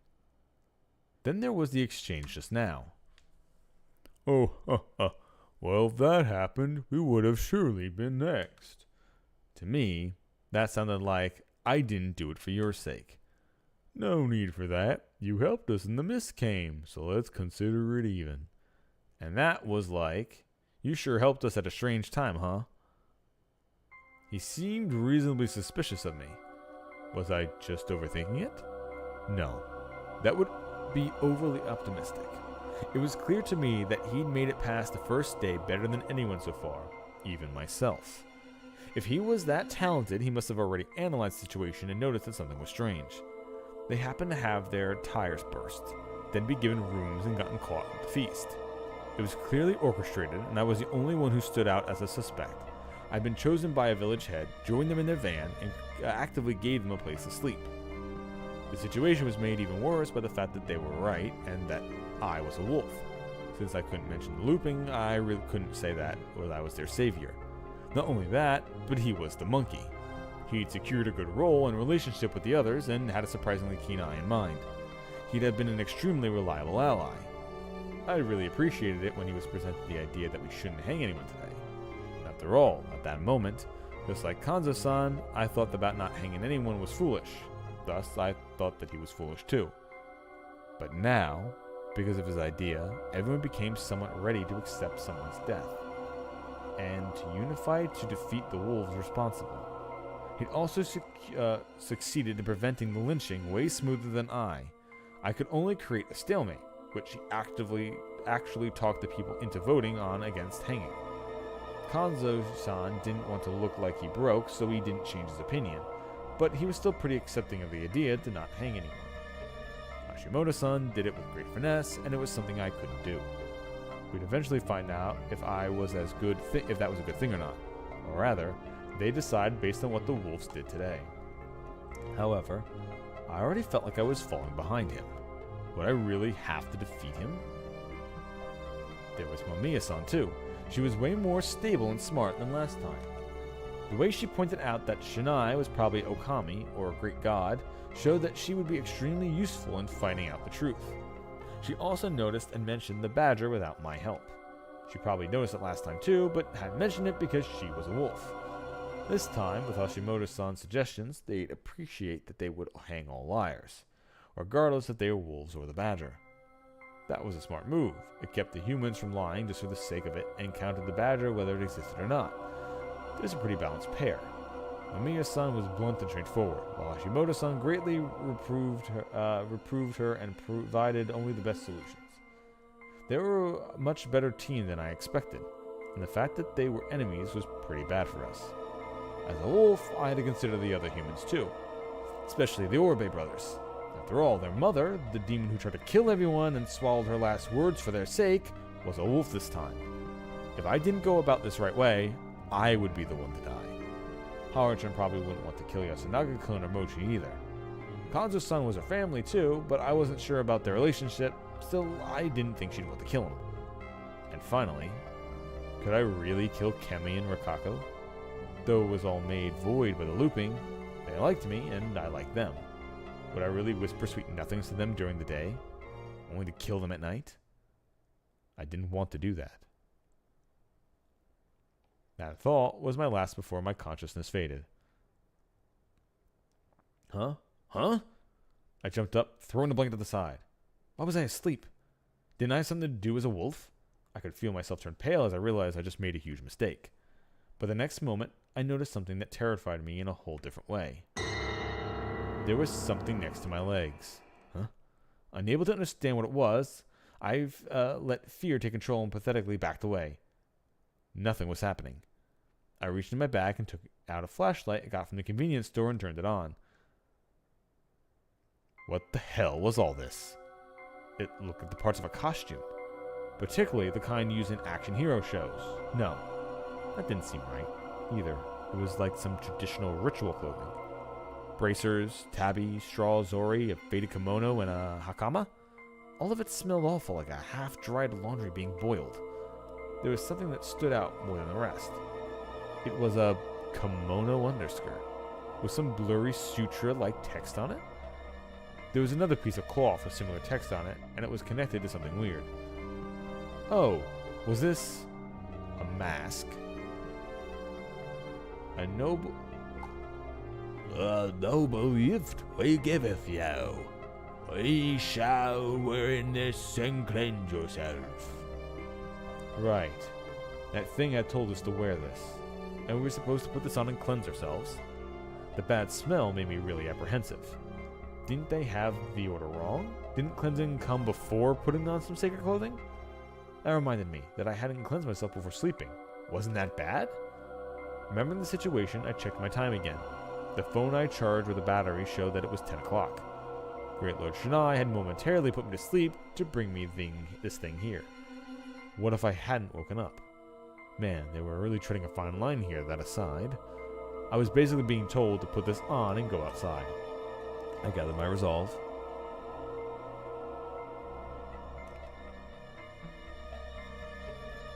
Was this good enough? Though the lighting here was poor, there were fewer pieces than I thought, so I could put it on without much trouble. It was unexpectedly well designed, and from what I could tell, it was hand sewn. The mane, will it even have those? Seemed to be made of rice straw. It didn't seem cheap at all, and though I couldn't be sure, it seemed to be designed to look divinely imposing. The mask seemed to be a wooden carving with insane amounts of detailed work put into it, a true masterpiece. By the time I put it on, I didn't care much about the smell. It wasn't hard to move in or anything. The inscribed cloth at the bottom was connected to the belt. I put it on like it was a traditional grass skirt, and it wasn't a big hindrance for running or anything else. The cloth connected to the mask to the face like some sort of straight stagehand's clothing, and I could only see ahead to the gaps between them. The wolf-like mask itself was simply resting on my forehead. As I put it on, I found the bucket and a ladle among the items. It was full of water, and I knew I had to cleanse myself with this. I was a bit apprehensive about this, but I took out some water and poured it over my head. It jumped off the rice straws, making my shoulders wet or spreading across the area. Was I doing it right? I was still worried, but by putting it on was meaningless, so I put my hand on the door and sensed something bad outside. It wasn't anything vague, like bloodlust or evil mojo. It was sounds I could actually hear. I heard grass being parted. I heard the sounds of something walking through the sand. Shallow breathing, low growls, distant roars full of malice. It reminded me of the time I was locked in the outhouse and I sensed something bestial outside. This was exactly the same as last time. There was something outside. Lots of them, in fact. Last time I'd only survived because I held the door shut and there something was about to open it. And I had to go outside this time? I'll be okay just because I was wearing this? No way. It seemed like a sick joke. Oh, but I really wanted to see it. What a familiar sensation. Just then the doorknob clattered. Fusashi-san, are you awake? I still heard beasts outside, but the voice clearly belonged to a girl, Haru Makishima. Haru-chan? Don't call me that. Is it safe? If you wear the mask and cleanse. She was telling me the truth. Was it really her outside? Even if it was some sort of illusion, if I didn't open my presence to this flow of events, would be pointless. I fired myself up and unlocked the door. Whoa. The moment I opened the door, I saw a short wolf that scared me like hell. You're too loud. Are you really Haru-chan? Yeah, look. She moved the cloth covering her face. Sure enough, it was Haru-chan. She was clad in the wolf outfit and had the bucket and ladle in her hands. You need to take yours too. We're bringing these? Yeah, we need to spread water as we go. She took some from the bucket and spread it behind her. The action was followed by squealing sounds. I felt something squirm and ran off. What is that? The bringers of the corruption. She spread some more water. This time on me. Bruh, it's cold. Hey, what are you doing? She repeated it a couple of times with great intensity to boot. It's because you haven't cleansed yourself at all. I was supposed to be completely drenched? As if she felt that explaining was pointless, she just touched the cloth near her waist. Sure enough, it was completely wet. Can I ask something? What? Assuming that's how you're supposed to do it, how do you know that? I'm not sure why, but I just know. Are you hiding something? I'm not. We're both wolves. You shouldn't hide anything. What are you worried about? The word shut me up. Well, I get how you feel. I've calmed down already, so you'll soon be used to this too, I think. Alright. I wasn't satisfied, but I backed down anyway. By the way, if you're not used to talking polite, you don't have to. Please don't act like we're close. Let's go. Kaori-san is waiting. Yeah, the chasm between us was wide. Or maybe Kemi and Rikaku-san were just too easy. Apparently, Haru-chan had to walk through the mist without any light. I took out my small flashlight.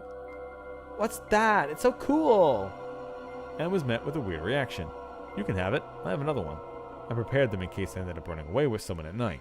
I sure as hell didn't expect it to be a wolf, though. Whoa, really? Yeah, it's dangerous in the dark. How'd you get to me anyway? I know Yasumizo's passed by heart. Made sense. It was dangerous regardless, though, so I just gave her one and showed her how to use it. Just make sure no one knows about it. It'll be really bad for us if they find out we walked around at night. That's true. Alright. She spread some water again and put the ladle back and took the flashlight.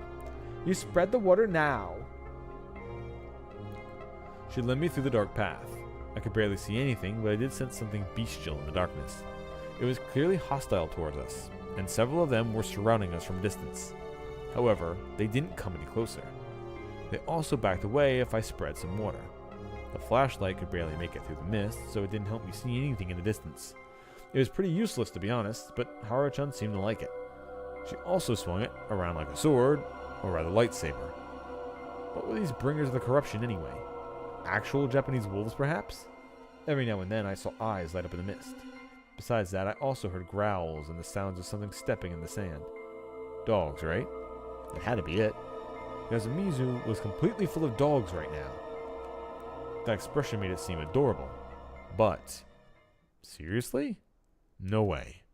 If my assumption was right, this situation was way scarier than some simple supernatural phenomenon. Yeah, there's a bunch of people with vicious fucking dogs just hanging around waiting for you if you fuck up or not. I continued spreading water. Too much of it. All the way there. Fusashi-san. A wolf of the same stature of Kaori-san came and stood at the chair of the dining hall. It was very surreal. Yes, I'm Fusashi. You're Kaori-san, right? Yes, I was a bit worried. By the time I came, he'd already changed. I was about to leave. You didn't have any problems? Not really. Did you also know how all this works? Yes. I have no idea why, but I just knew it. It's strange, but it's probably had something to do with what Shinai-sama said. There were 3 of them, right? It's supposed to be like that? I don't know. The journalist said that Shinai-sama was Okami-sama. That's maybe why we have 3 of them. That means that there are guardians, one for each of us. That's good enough for you? I mean, you saw them, right? Right. That strange experience did actually seem supernatural. People tended to accept anything they could see. Then, shall we go? Huh? Where? To kill. Wait, what? We have to decide who to kill first. Oh, that's true. I guess I'm in a bit of a rush. Yeah, see, so this here is extra strange. Because they both seemingly know a bunch of weird nonsense. Like, how are you supposed to know that bringing the water and spreading it around was how you're supposed to do this? That definitely feels like something that they've been shown before. Maybe like while you're in this village beforehand, they fuck with your brain. Like once again, I think there's something in the mist, and that there's some way of them snapping you out of it and waking you up and making sure the mist doesn't put you back to sleep. And the fact that everyone here is once again willing to kill, but we're the ones who still seemingly have our free will, is once again interesting. Like there's some sort of indoctrination going on to the people who are just here for a while. There's definitely something extra, and not just magical powers, because otherwise we would be affected too. Oh, that's true. I guess I'm just a bit of a rush. Looking at today's feast, Oji-chan is probably the best choice. They're doing the same choice every time too. It definitely feels like something is like directly like I don't know. I don't know how I would explain this with the mundane terms besides because they're also, remember, they're not supposed to have like open flame. That once again feels like if you opened up flame out in the outside, it probably would react with a chemical maybe and maybe light something on fire. So that might be a cool trick to try. Just lighting a fire out in the mist and see if it actually ignites. That'd be a hell of a way of dying. Let's go back where the gas is. Boom! Looking at today's feast, Oji-chan is probably the best choice. I think Takumi-san is pretty dangerous too. Wait, are you two serious? About what? You'll have to kill your family. Aren't your sons important to you? He twitched and tilted in a natural way. I know that. Of course they're important to me, but I have no choice. I must do as Shinai-sama says. Kaori-san. You too, Haru-chan. Do you really want to kill Yasunaga-kun and Mochi? Well, I don't, but what else can we do though? Run away from here? That wasn't the way to go. We'd get lost or killed by the monsters. The mist would just send me back to square one. All I could do here. Also, it does make sense that if the way a lot of people have been dying, they've been like ripped to pieces. So having a bunch of people ripped to pieces by dogs would make sense, especially since Yoshigitsu was killed by the corruption. So if he was just assaulted by a bunch of vicious fucking dogs that obviously could be being raised in the village above here. Like, it doesn't have to be wolves. Let's pick one or the other. Kill no one. Massacre. Wait. Huh? When you say massacre, do you mean kill as many as you can to see what happens when you die, or kill no one and see what happens when you die that way? Honestly, I think kill no one is a dead end, and we're probably just going to die by something that we could have seen happening in the first place, but I think I'm going to pick kill no one and see what's going on. And see if that just gets me killed right away by corruption. Let's pick one. We shouldn't kill. Can we just not do this? The rule was kill one per night. Just like with humans, that was the limit. Basically, we couldn't kill 2 or more, but there was no rule about not killing at all. Thankfully, we had the perfect situation for that. You had to grip Kaori-san. This isn't something divine, it's just a terrible conspiracy. You will regret listening to it. Your body proves it. Body? You're shaking and can barely talk. If this is hard for you, you don't have to force yourself to be Shinai's servant. Thankfully, Takumi-san created a situation where they won't kill anyone if we don't kill first. No one will have to kill anyone if we don't start it. Really? Is that true? Yes. And as long as neither side harms the other, we can find a solution to this. Of course, it's hard to maintain mutual trust in this situation. But isn't this much better for you than killing your own sons? You're right, of course. I did it. Yasumisu's laws were an absolute. I just proved it. Or, so I thought. Okay, what's her name kills me now? I felt a light impact on my side. And when blood started pouring out, I thought I was living out some sick joke. A moment later, my conscience quickly began to fade, making me once again realize that death could come out of nowhere. As I collapsed on my back, my eyes met those of a smallish wolf. Haru-chan. Okay. Yeah, you definitely should. See, this is when I would want to restart the loop first and talk to Haru-chan first. Or try talking to them both at the same time, maybe. Even though the cloth, I could tell they were cold, stirred, and full of disgust, of hatred and powerless vermin. I shouldn't have expected anything from an outsider. The words were even colder than the encroaching shadow of death. The mountain's laws are absolute. In her hand, she had a bloody grass sickle. You know that, don't you, Kaori-san? My vision soon faded completely. We must put Nichan and Yoshi-kun out of their misery. At first, I felt the taste of blood fill my mouth, but even that was gone now. That's our mission. I couldn't feel warmth or cold anymore. No, I won't. All right, then die. I stopped hearing whatever they were up to, and as my consciousness faded, I realized that I'd failed. Man, the wolves this time were just awful.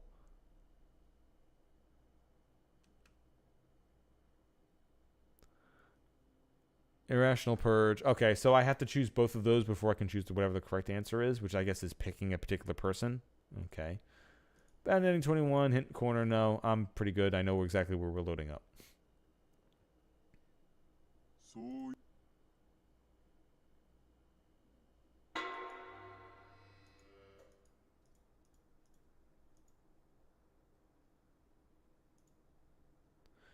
Okay. Darkness. We go to the only choice we've had so far.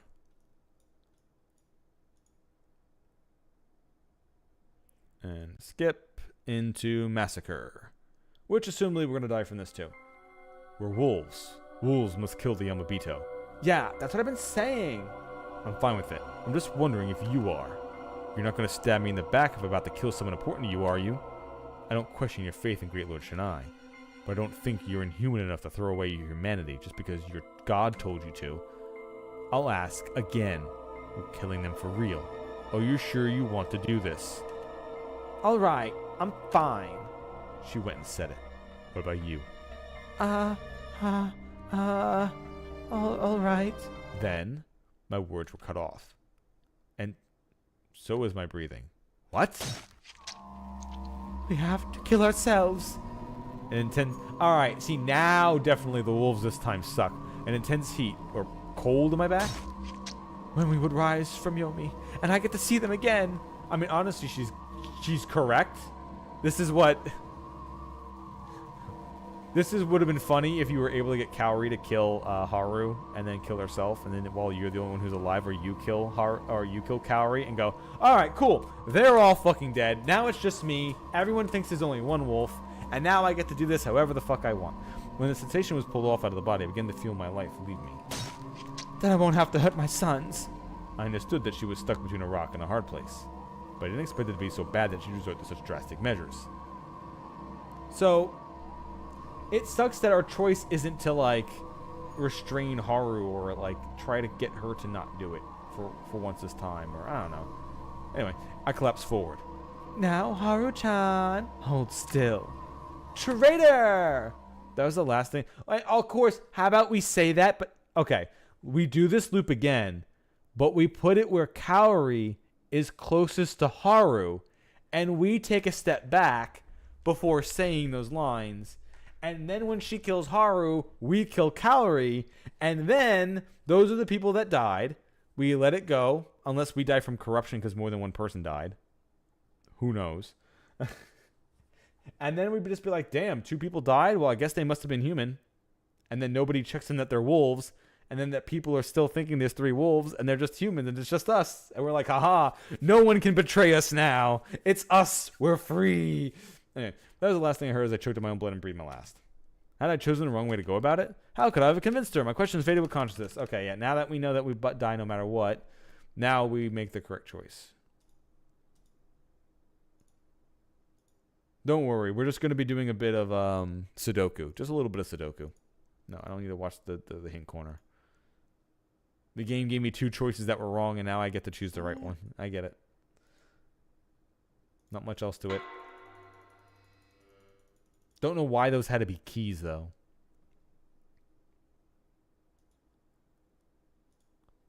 I guess we just had to know that if we don't... I guess this just is the if you don't do it exactly right, everyone fucking just dies. Instead of, picking somebody that maybe they both would have wanted to kill first. Like, if Haru didn't mention she had to kill her kids, we might have been able to start actually getting rid of a few people before the insanity between these 2 fucking idiots.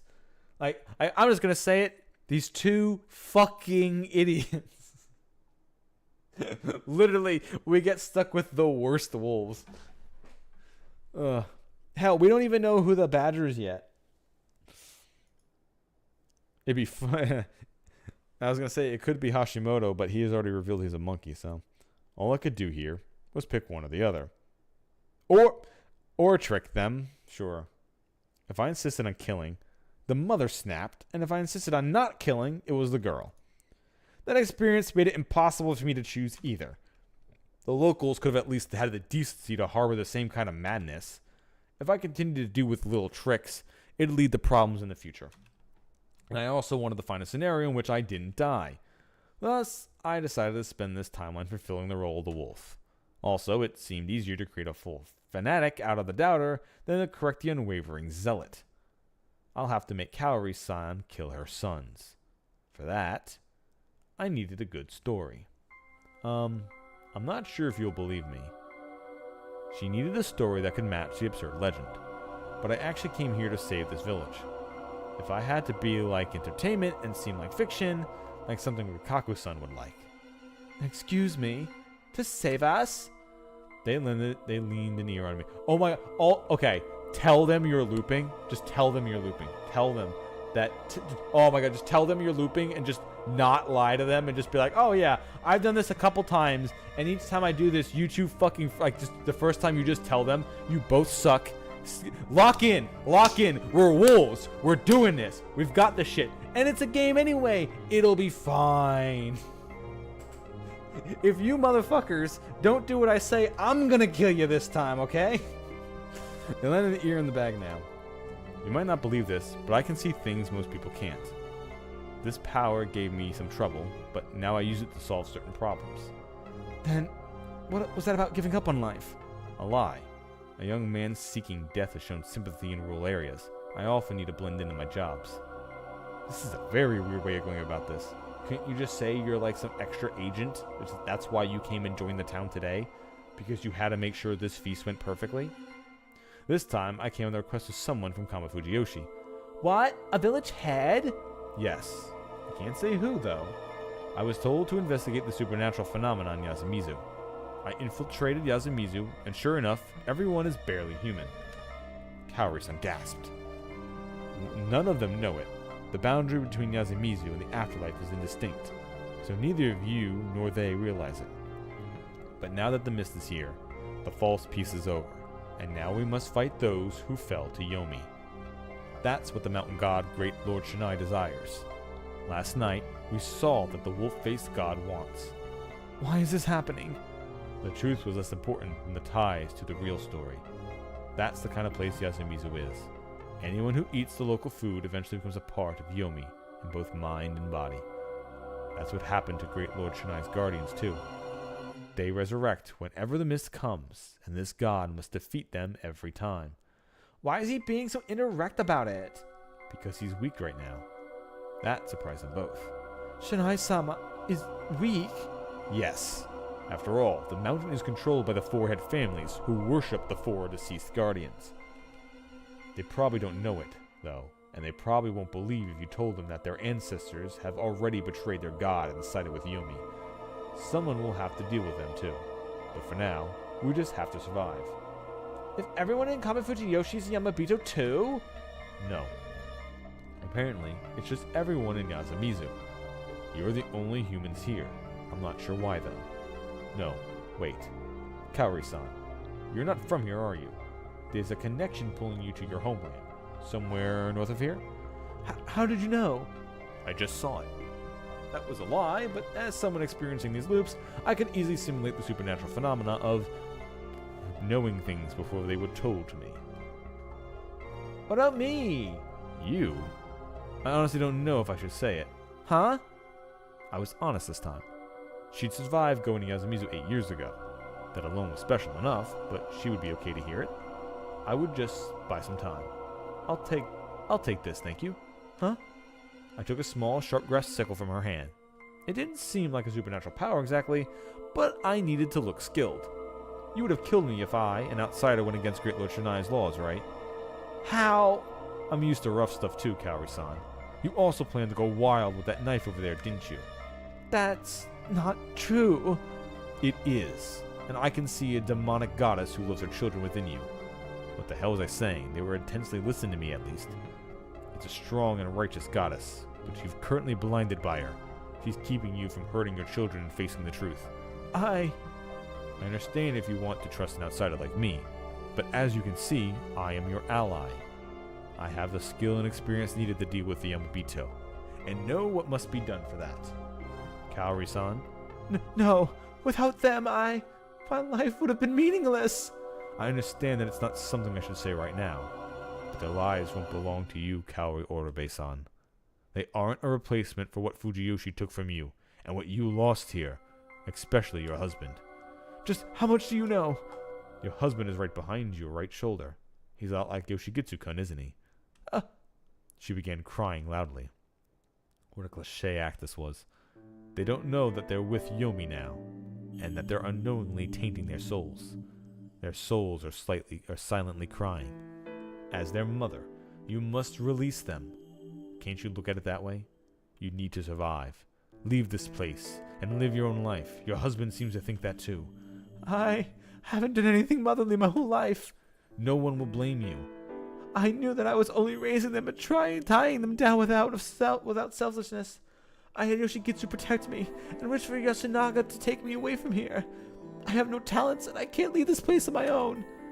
I looked at Haru-chan, worried she might pull something, but she just shrugged a bit. It's my fault they don't get along well. I know, but what could I do about it? I had no idea that Kaori-san was hiding such weakness under her motherly strength. I had to ignore my guilt over taking advantage of it. It's not their fault either. The peace in Yasumizu was brief, but they survived and grew up to be great boys. But that's over now. We must end it all before the dream becomes a nightmare. No one's at fault. No one will hold a grudge against anyone. This is more like a natural disaster than anything else. It'd be horrible if that was true, honestly. I silently hoped that my lie wouldn't become reality. I also felt that the root of all evil here was in my story with the Higuchi, that they sent me here after all. But I kept quiet about it. Anyway, my story seemed to have captured her completely. One thing. Can I ask just one thing? What is it? I had to give her something to help her gather her resolve. If I have to kill them, let me do it early. Let me put them out of their misery. That wouldn't be good for us. If we made the killings personal, someone would notice. Taking out Yasunaga-kun at the start was one thing, but following it up with Yoshigitsu-kun? Would she even stay sane with them gone? But I'm fine with that. Haru-chan had just silently listened for most of my story, but now she'd made herself an obstacle? You won't kill us if we don't let you, right? I just want to put them out of their misery. That's okay. So there's two ways we can do this. First off, we kill we kill the smart kid, and then we just bait Yoshigitsu because he'll be so mad his brother's dead to go out and go fight in the fucking mist.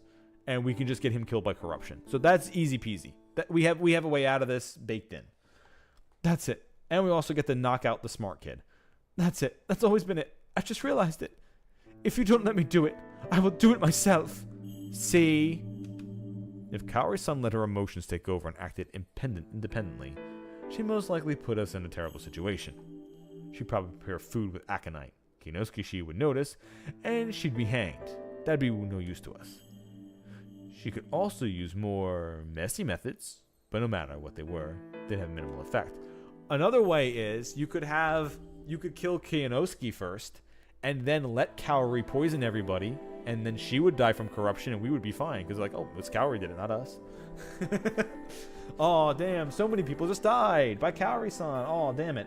Especially if they hang her and do the feast then there's like, well, the corruption couldn't have come for her. Damn, oh no. We wouldn't even have to worry about that. Violence needed to have perfect timing and force behind it. In that sense, Kemi's rampage last time was perfect. If you make it personal and kill your sons, you would be suspected. I don't mind, even if it gets me hanged. Your husband wants you to leave this place. Even if my sons or husband want it, I don't think I can bear killing them with my own hands. It'd trouble us. A single wolf's death means a third of us will be gone. But, however, if you leave your death to us, then we will help you. This was awful. Yes, all right. It was awful. I was awful. This team was just goddamn awful. Who drafted these fucking losers? They keep feeding they literally keep feeding the opposing team. They don't wait to pile up. They don't want a group. The fucking tanks just keeps running the fuck in there. The healer's AFK, somewhere. Who knows what the fuck they're doing? And the hunter, well, God bless the fucking hunter. Can't even find the entrance to the dungeon. Like, goddamn. If you don't see your husband anymore, dear, I'm so sorry. Crap. The Kaori-san, her sons were basically a replacement for her husband. What she wanted now is basically a forced group suicide along with her sons. That was the compromise. The overlap between the laws of the mountain and her ego. Why were humans so hard to manipulate?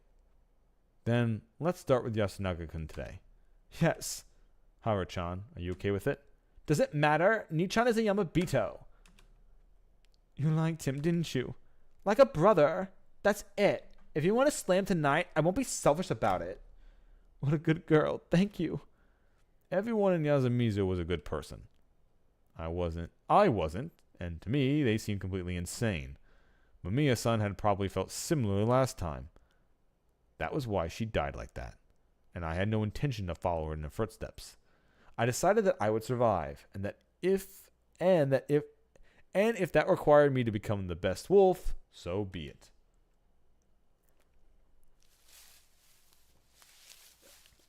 The three of us went through the mist. The wolves parted the gray, cloudy air and felt like I was in a plane that had flown into a cloud at night. We were careful, spreading water to keep the beasts at bay, trying not... Oh, okay, I get it. The whole thing is filled with wild dogs, and the purification water is something that keeps the dogs away. Or they're probably trained dogs. And there's something in the water that keeps the animals away. That's why when you betray it, or if you run away without the water around, you get ripped to pieces. Or they could simply, if you broke the rules, they could simply swap your water bucket out for regular water, and then you get murdered by the wolves anyway, or whatever the hell they want to do. I say wolves, but at this point, trained dogs definitely seems like more of an answer. Unless it's trained wolves, which is really fucking hard, but... Haru-chan and Kaori-san were probably just being considerate of me, though. Without me, they might have gone ahead quickly and without hesitation. Not just because they were familiar with the land, but also because they seemed just about as dangerous enough. They seemed like, if they decided on it, they could march straight to their grave. We were heading to the dorm. The disgusting deal with Kaori-san left us a few options to choose from. Though getting rid of Yasunaga-kun wasn't a bad choice. He was extremely supportive of Hashimoto-san, so without him, the cameraman would lose some of his influence. And by shutting Hashimoto-san up, we would damage Mamiya-san too. I already knew Takumi and Kanzo-san's weakness. I had to worry about Kemi's hidden true nature. As for Rikako-san, honestly, I felt that if I did the same things as last time, she would side with me again. The rest weren't very influential, though. I just had to be careful that they didn't go hysterical or on a rampage. My biggest concern right now was Mochi. It seemed entirely likely that he would know who the wolves were on gut instinct alone. Wouldn't he do something weird if he found out Haru-chan was a wolf? Though right now I was merely considering the kind of people they were and not the guardians they might have had. I could only hope that they'd went to Miko or the old wolf guy and that they have made them harder to control. Something about Takumi-san was bugging me too. I can't die yet. Wait, hang on, there's a warning. Those with guardians should be especially careful. I can't die yet. He was attached to Yasumizu because of Tei-san and Kaori-san, and that had his sense of responsibility as the local young leader. When you consider that, him saying that he couldn't die right now didn't really make sense. That meant that he had a guardian. Yasunaga-kun had realized it too, so he jumped in the conversation just like he had done with me last time. On the first loop, Takumi-san had revealed that he was a snake on the very first day. What if that was about to happen again? Mochi was a monkey back then, and he was one now too. Though everything else was different. Back then, the other monkey had been Miko. However, if there were some sort of rules for deciding who would get guardians, it wasn't unlikely that they would get the same ones. If he were the snake, I'd kill him and pass myself off as his guardian. We would gain a huge advantage. It was worth considering at least. We're here for Sashi-san. As I thought to myself, we arrived at the front of the dorm. I could see the misty moonlight accentuating the building's outline.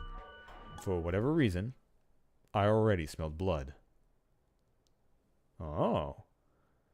It reminded me of Haru-chan and Kaori-san's brutalized bodies. That sure was terrible. Those murderers ridiculed and laughed at humanity in the fullest extent. I wanted to have my boundaries when it came to that, at least.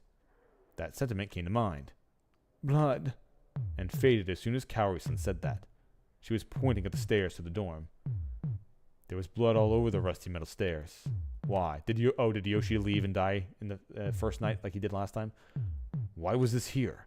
Whose blood was this? Did someone forget the shelter? Was there their corpse then? Visibility was poor as ever, but I looked around and something humanoid on the ground. A few seconds later, I finally noticed that someone was standing just a few meters ahead. I gasped, and the other wolves only noticed it a few seconds later. I quickly realized that the person there was Kemi Serizawa. She had something in hand. Her shotgun? Yeah, it was a sawed-off double-barreled shotgun. When you considered her madness, it made sense. She could totally underestimate... Oh, if she's here, she's the badger. Okay. She could totally underestimate the corruption and put herself on the line to kill all the wolves by herself. It was also worth mentioning that she had a gun, a rarity here in Japan. She stood a way better chance than Yoshigitsu Orabe, whose courage only got him torn to pieces. We were only human, and that gun could instantly kill us. I hadn't predicted this. I was off guard. Right as Haru-chan and Kaori-san squealed, she raised her arms. Honestly, I was impressed. She managed to stay unpredictable in every single loop. I wouldn't have stood a chance against her if I didn't have my looping. She was a joker to me. A bloody, merciless joker. Alright, I had clearly lost this time. I had to do better next time. At that moment, her lips moved. A flash. What I saw wasn't the Reaper, but a smile. Oh, did she kill someone and did she just blow her own fucking head off? Lost in a crimson smile. At that moment, I wasn't able to do anything but stand in place, completely frozen. The two behind me shrieked and clutched my shoulders, but I ignored them. Kemi had just committed seppuku. Just committed Sudoku. Just had committed suicide. With a mischievous smile, she put the sawed-off shotgun in her own mouth and blown her head off from the jaw up. It was insanity. This time, she'd gone way beyond whatever I could imagine. What was this? What was this feeling of loss? Oh, it's just a series of lines. Don't worry about it. I was feeling it because I couldn't see her ever again. This loop? Was it the despair, the fact that a part of my brain was actually thinking, crap, we wasted one night's worth of murders? Or, Haruki-san, was it the fact that, don't become, I would never be able to ask her what she'd said? What's going on? Hey, Fusashi-san, Chine, she just... We can't kill today. Huh? The law says that we can only kill one person per night. She probably didn't have a guardian. By sacrificing herself, she protected the humans from losing anyone more valuable. She was probably just a human, and she decided that this was the best way for her to contribute to her side. Yeah, but we didn't kill her. Just because one person dies at night doesn't mean, like, that doesn't stop us from committing a murder. Like, we're allowed as wolves to kill one person. If a human just offs themselves, oh fucking well. Then We can't kill Yasunaga today. oh no. We have no choice, Kari-san. If you kill more than one, you won't be able to fill your desire either. She outplayed us completely. Or did she really? I felt like I still couldn't match her in cunning no matter how hard I tried. I stayed still for a decent bit, just looking at her immobile remains within the mist. Let's do what we have to. Yes, be careful where you walk. Good night. We couldn't just stand. I mean, I guess the way you would look at it is she was outside of her house. She was just standing outside and she died. You can easily say it was corruption or something else that killed her. You wouldn't have to say, especially since her head's all fucked up, which normally doesn't happen in the murders, but they don't know that. So you can be like, oh yeah, she died of corruption. She was outside and died. So the wolves didn't actually kill anybody, and Kemi went out and obeyed the laws with a gun and got herself killed. My body was completely wet, but since I'd worn the costume for so long, it actually began sweating, so taking off the mask was way too refreshing. Then, when it was time to return, Haruchan and I once again put on the mask and left the dining hall fully equipped.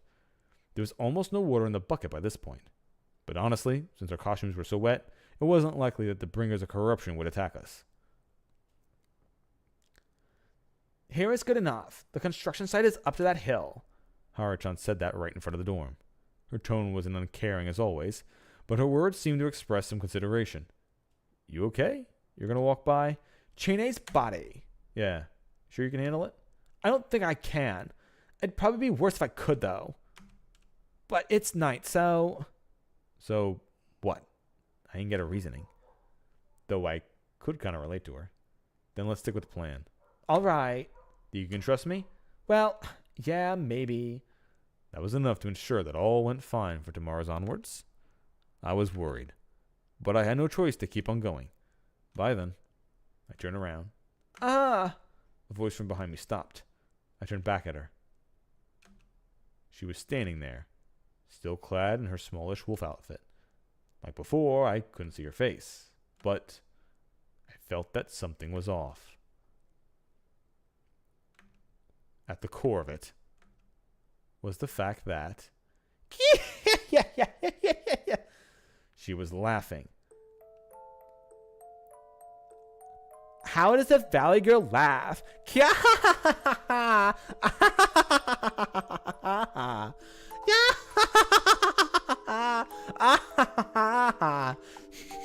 don't know. What? Was this the... My oh my, what a masterpiece. I could hardly contain my laughter when you were acting out of your role. And to think you even said that Great Lord Chennai was weak. How thrilling and enthralling. You are very opposite of God-fearing, aren't you? You're... What? Why not use the special powers you mentioned to see what I am? If you stay true to the lie, it might even become truth. Are you Haru-chan? If not, then... the wolf possession. My oh my, what a boring thing to hear from someone like you. You saw Great Lord Chennai within the red mist, didn't you not? That was just an illusion. An illusion you could see. What have you seen so far? Have you breathed so much of the mountain's energy, yet you still cannot comprehend it, city dweller? You still do not understand what God is? God? Perhaps you will when you fail, rise, and see hell many more times. Please tell me. Throwing away my shame and honor, I grabbed her by the shoulders and shook her. What are you? What's happening to me? What's causing this weird phenomenon? I do enjoy having a gentleman rely on me so intensely, but this girl might start to hate you. You're not the same person? brain question this much is tiring, so I'll give you only a single answer. There are 3 gods. Huh? I know that. The Okami-sama are the 3 wolves, the parents and the child, right? You do not understand. Great Lord Shinai is a warped god made by smashing the 3 with a mallet and mixing them together. There are 2 more gods besides him, though one of them is a worthless god that is as good as dead, and the last one is your enemy. With that, she shoved my hands away. Looks like a fine gentleman has joined us on this dark, long evening party. Let us meet again tomorrow, city dweller. The girl dashed away and disappeared into the dark mist. I didn't hear a single sound after that.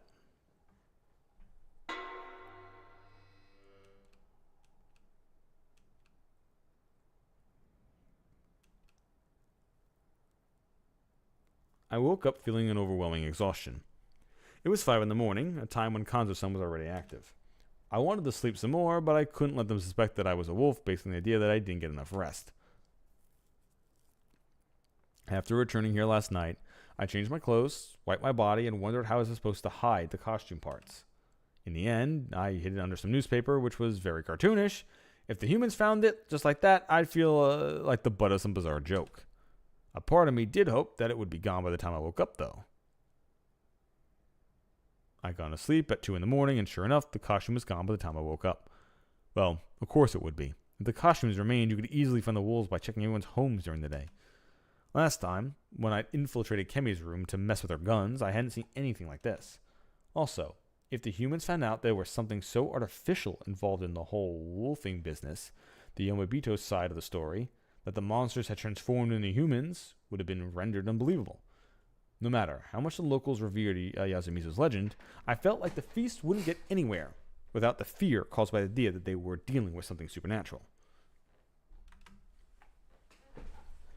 Was the thing I'd seen on my first time actually Yasunaga-kun or Tei-san wearing the wolf outfit? That didn't seem far off the mark. The mist and darkness made the costumes look extremely convincing. Maybe that was Great Lord Shinai himself, as he appeared in the red mist that one time. According to Haru-chan, that was the god, but... Forgetting that, what was Haru-chan herself? How did she know about my looping? It actually seemed that she even knew about its cause. Possessed by the wolf? By the Okami? By the great god? There were 3 gods, and that had nothing to do with the Okami-sama being a group of 3. Was Great Lord Shinai a tripartite god? And wasn't it? Isn't the word supposed to be triumvirate? No, triumvirate's just another fucking word for that. I remember from Catholic school, Lamau. And one of the other 2 was my enemy. What the hell was that supposed to mean? She'd given me a lot of information, but it was all vague and uncertain.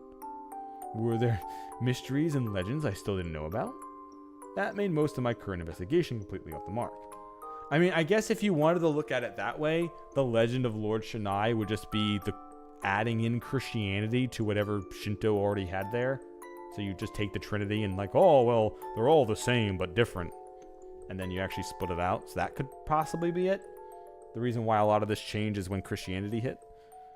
Was I missing or misinterpreting something critical about the info I already had? God. This made me want to rely on Mamiya-san, Tei-san, or Rikaku-san's knowledge. But this time, I was their enemy and had to kill them. Though this time, Mamiya-san was a decent state, so I would ask her before I got rid of Hashimoto-san. She would know the true motives behind that. Why was Kemi's face flashing through my mind even now, every now and then? I went outside, intentionally avoided looking at the dorm, and headed to the plaza. Kanzo-san and Takumi-san were already there, and they told me about Kemi's death. No one else was missing. Then, all that blood was... Oh well, it didn't matter. Okay, I think it does, because either Kemi just had a lot of... Okay, so the idea is that Kemi was drenched in a lot of blood, and that kept whatever the corruption is away from her, or that she killed one of the dogs that are supposed to be the corruption, and she was waiting to make us watch her kill herself. Like, she knew who we were going to target too. Interesting enough. Unless that she guessed that Kaori-san's state that it was going to be Kaori. So that's why she was like, all right, I think I know how this might go, and protected the... That we'll have to figure out. Although, kind of the way this game goes, our character will probably just infer it out of nowhere in like a crazy hypothetical and go, oh, all right, fine, whatever. Oh well, it didn't matter. As we waited in the plaza, we were eventually joined by Kaori-san. She seemed a lot better than yesterday. Had her mind stabilized a bit once she started looking at killing her sons in a positive manner. Let's prepare the food, shall we? Yeah. Yesterday, we agreed on 5 things. We would focus on information control and gathering, as in, we would avoid having secret talks and instead try to listen in on any that the humans had. We would avoid talking about things we weren't supposed to, like the cause of Kemi's death. Haru-chan would contribute to the feast once, then continue being as anti-elder and anti-outsider as possible. Kaori-san would declare that she would follow Yasunagi-kun's vote and do it even if he was voting for a wolf. And finally, we would fake our guardians. However, I would be the first to act, and only from the 3rd day onwards. The plan was focused mostly on keeping them from looking suspicious or doing something they didn't have to. I was apprehensive about trying to get them to go wild like Kemi did and have them kill more humans. After all, I didn't have the trust or charisma for that. Of course, my final goal was my own survival, not theirs. There would probably be situations in which I had to use them as a human shields, or just situations where it was an option. But don't become... I didn't want to become just a murderer. A situation where I, not Haru-chan or Kaori-san, was the one suspected was the best path to lead us to victory. Also, as an outsider, I had to gain their trust and make them certain I wouldn't betray them at this feast. And on top of that, I would survive. There'd been many unexplained deaths during his turn, but there was no denial that he survived as a wolf. Though about those deaths, especially Yoshigitsu-kun's and Mochi's, many times so far, but I couldn't really believe that Yasunagi-kun was the one who organized them. He didn't get rid of his allies, and he stood up against Tae-san, even if not as blatantly as he would have when he was a human. Personally, I thought it was the right way to handle it. I had to prepare for anything while trying to make sure that all wolves survived. Anyway, I was silently preparing the food. By the time it was 7, everyone besides Kemi had gathered in the dining hall. Yasunagi-kun's face was pale. Apparently, she committed suicide right in front of his room. Seeing that right after waking up certainly wasn't my idea of a good time, especially when it was the girl you liked and respected. Mochi didn't seem too fazed by her death. He was too busy helping Yasunagi-kun cope with it. As for Haru-chan... Ni-chan, don't push yourself. Sit here. Do you need a cushion or a blanket? It's fine. I'm alright. Mochi, do you know any herbs that make people feel better? Oh, guess I'll look into some garlic or something. Garlic? No, stop! She was overdoing it. Wouldn't she appear unnatural? Wasn't she supposed to act even more shocked than Yasunagi-kun?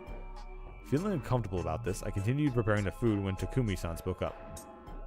As you already know, someone died yesterday. It's Kemi. Our girl died, and so soon after coming home. There was some silent noise. Kaori-san muttered Kemi's name, while I created a gloomy expression. Told ya. You did. But I think this is weird. Can a human kill like that? It seems animalistic. Huh? Dumbass. What's wrong, Orbi-san? Nothing. It's just that the only local wildlife that attacks people are boars and moon bears. Did something like that show up? That's ain't it. You know anything, old man? No. That was the end of that exchange. Had she masked her blunder well? Making the wolves say things that only they could know was a good way for the humans to find them out. Mochi had fallen for it last time, and there was no guarantee it wouldn't slip up while I talked. I had to make sure I didn't fall into the same situation as she did. But beasts? Badgers? Was her body attacked by the bringers of corruption afterwards? I did take a photo. I'll say it again. Delete it before you leave. If that's necessary, if you wish to see it, go ahead. I don't recommend it to sensitive people. We're about to eat after all. I really don't think any of you should look. You could tell by her expression that she'd seen it. She looked like she wouldn't touch food the whole day. Whether we looked or not didn't affect our chances of being found out, so I just raised my hand. Me too! You know, I was the only ones who looked at it. The others surely believed looking at it would do no good. I took a look at the back monitor of Hashimoto-san's camera, an expensive digital eye model that just last year. Yeah, it was completely different from what I'd seen. It was actually pretty close to the results of the corruption I'd seen in the previous feasts. It was a mountain of chewed and torn up meat and bones. It made me nauseous, or at least I acted like it did, when I was used to it at this point. That's awful. Oh, this isn't Wolf. Ah, sweet. He actually said something other than the wolf was coming, and even asked something. In response, Kanjo-san should in fact know it's corruption, yeah. Clearly displeased. He wanted us to use this as evidence to hang the wolves in the feast, but there were some problems. So everyone is going to think it was corruption and the wolves didn't actually kill. That's why I'm thinking, I don't think Kemi was protecting. I think Kemi was obfuscating one more day maybe for us. Could she have been though? Maybe. Probably not though. He wanted to use evidence to hang the wolves in the feast, but there were some problems. One of them was that Kemi seemed to have died of the corruption. It didn't make sense. Chie-chan received the corruption. Yes, it appears that she had broken the law of sheltering. But there's no way Chie could have known that. She was scared of the stories too. Indeed. How did this happen? Did she have some business with me? Was that why she was standing in front of my room? Anything come to mind? Nothing. It even felt like she'd been avoiding me. What?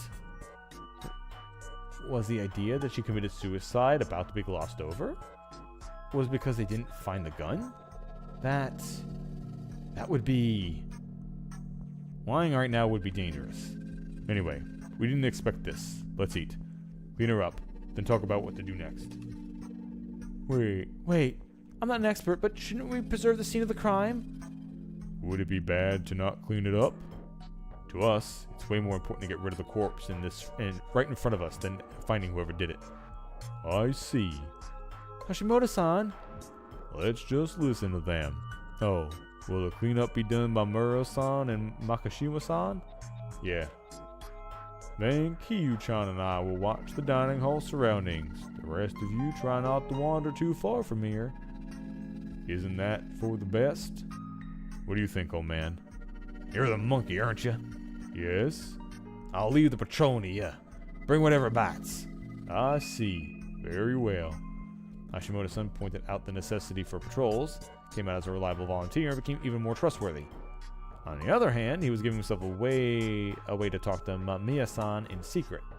Was it his way of separating her, whose identity wasn't confirmed yet, from the rest of the group? I had to calm down. The first part of this move was obviously great, but I wasn't sure about the second one. Hashimoto-san was an active player, but I couldn't tell which of his actions were intentional and which were coincidence. So, anyone who can eat should just do that. I would like to have some too, may I? Yes, certainly. Would you like some too, Takumi-san? Yeah, of course. I'll have some. Can we really eat this? He had to say that now, of all times? Huh? The hell you saying? I'm not trying to be needlessly considerate. Someone died today because of superstition. At that's why I believe we should throw away superstition and act appropriately. The hell you talking about? You suspecting the hag? Oh dear. Unlike how he was so far, Kanosuke spoke those words without any sarcasm. Okay, that would be... Kemi tells us in that one, don't be a murderer. And now, like, every single death is just somebody dying because we either tricked them or because they died of corruption or they did something. That would actually be pretty funny. Just be like, yeah, so I was the wolf and I didn't actually kill a single person. It was just them hanging people and then sheer coincidence. Unlike how it was so far, Kinosuke spoke these words without any sarcasm. Had he read the mood and chosen to become the representative, but not wrong kind of character? Wait, what? Had he read the mood and chosen to become the resentable, but not wrong kind of character? Okay, no, he wasn't that considerate. Yoshigetsu, stop. The Sato-san isn't wrong this time. If you're gonna mope around, then shut up. Mom, you tasted it, right?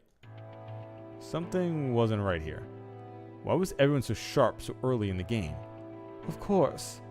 Good. Kaori-san understands what they meant. But I think I should try again. Nice. Good job. No, I'll try it this time. This was my time. Everyone wanted to suspect me over everyone else, so I had to eat before they did.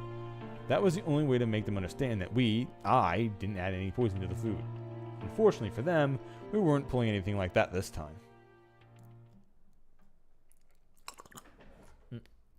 Shit.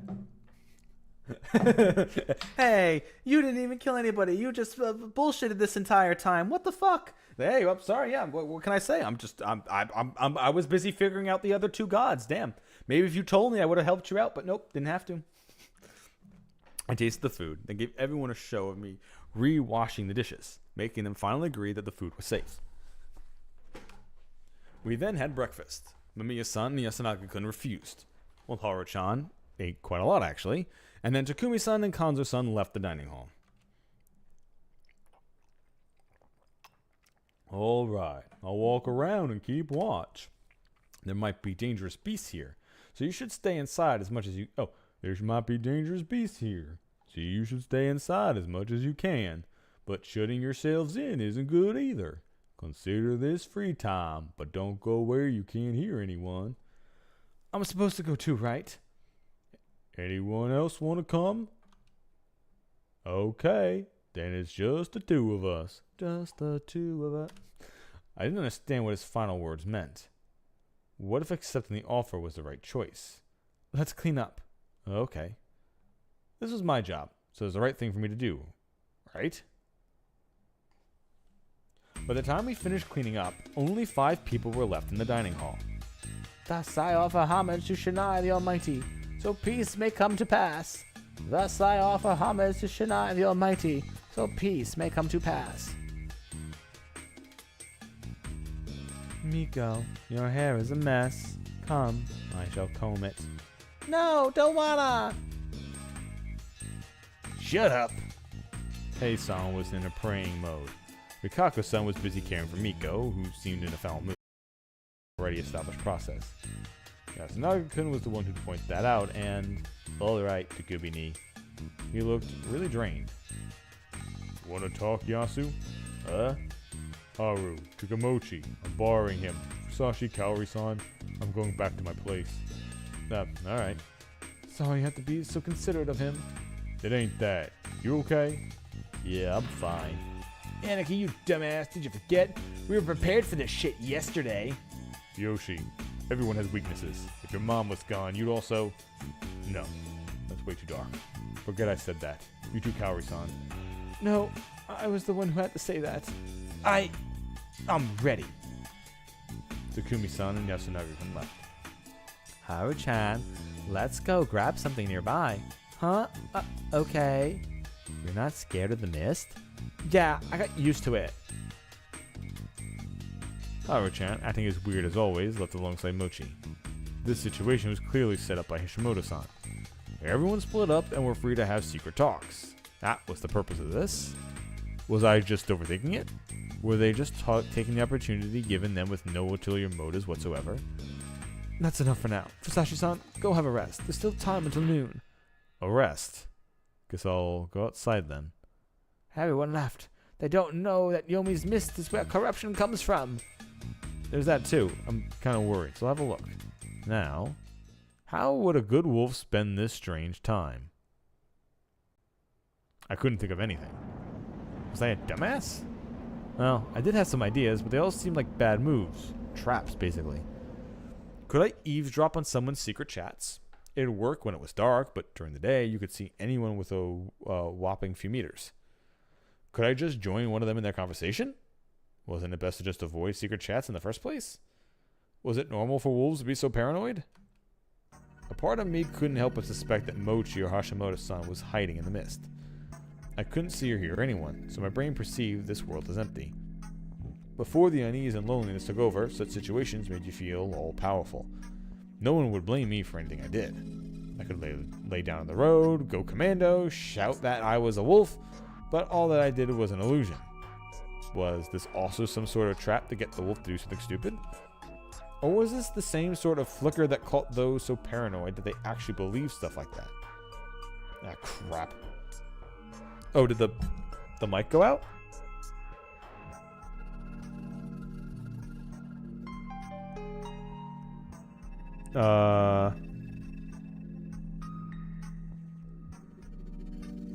Everything seems to be working.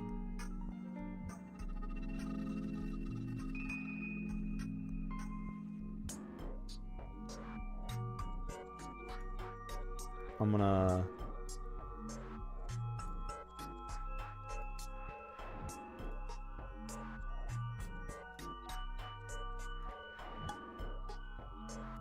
Is the game sound dead or my voice as well?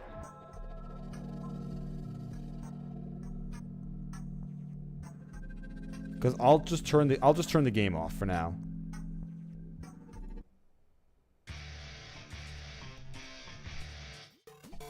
Click my microphone a bit maybe too.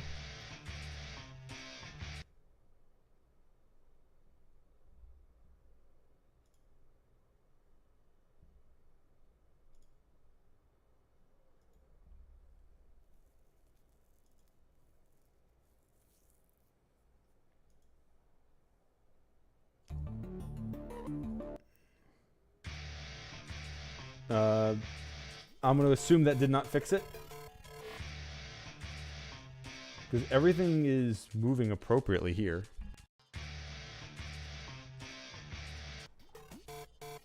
Yeah, if I speak again, is it coming through this time? I could reset the stream, but that would pretty much just kind of like end the stream. And I'm close to the end anyway. So I don't really want to split the stream into like a half-hour short end. So if everyone still can't hear me, I think I'll just end here then. Okay, it is back. Or is it still gone?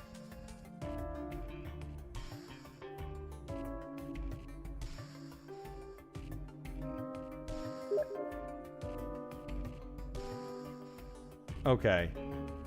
So what I'll do is...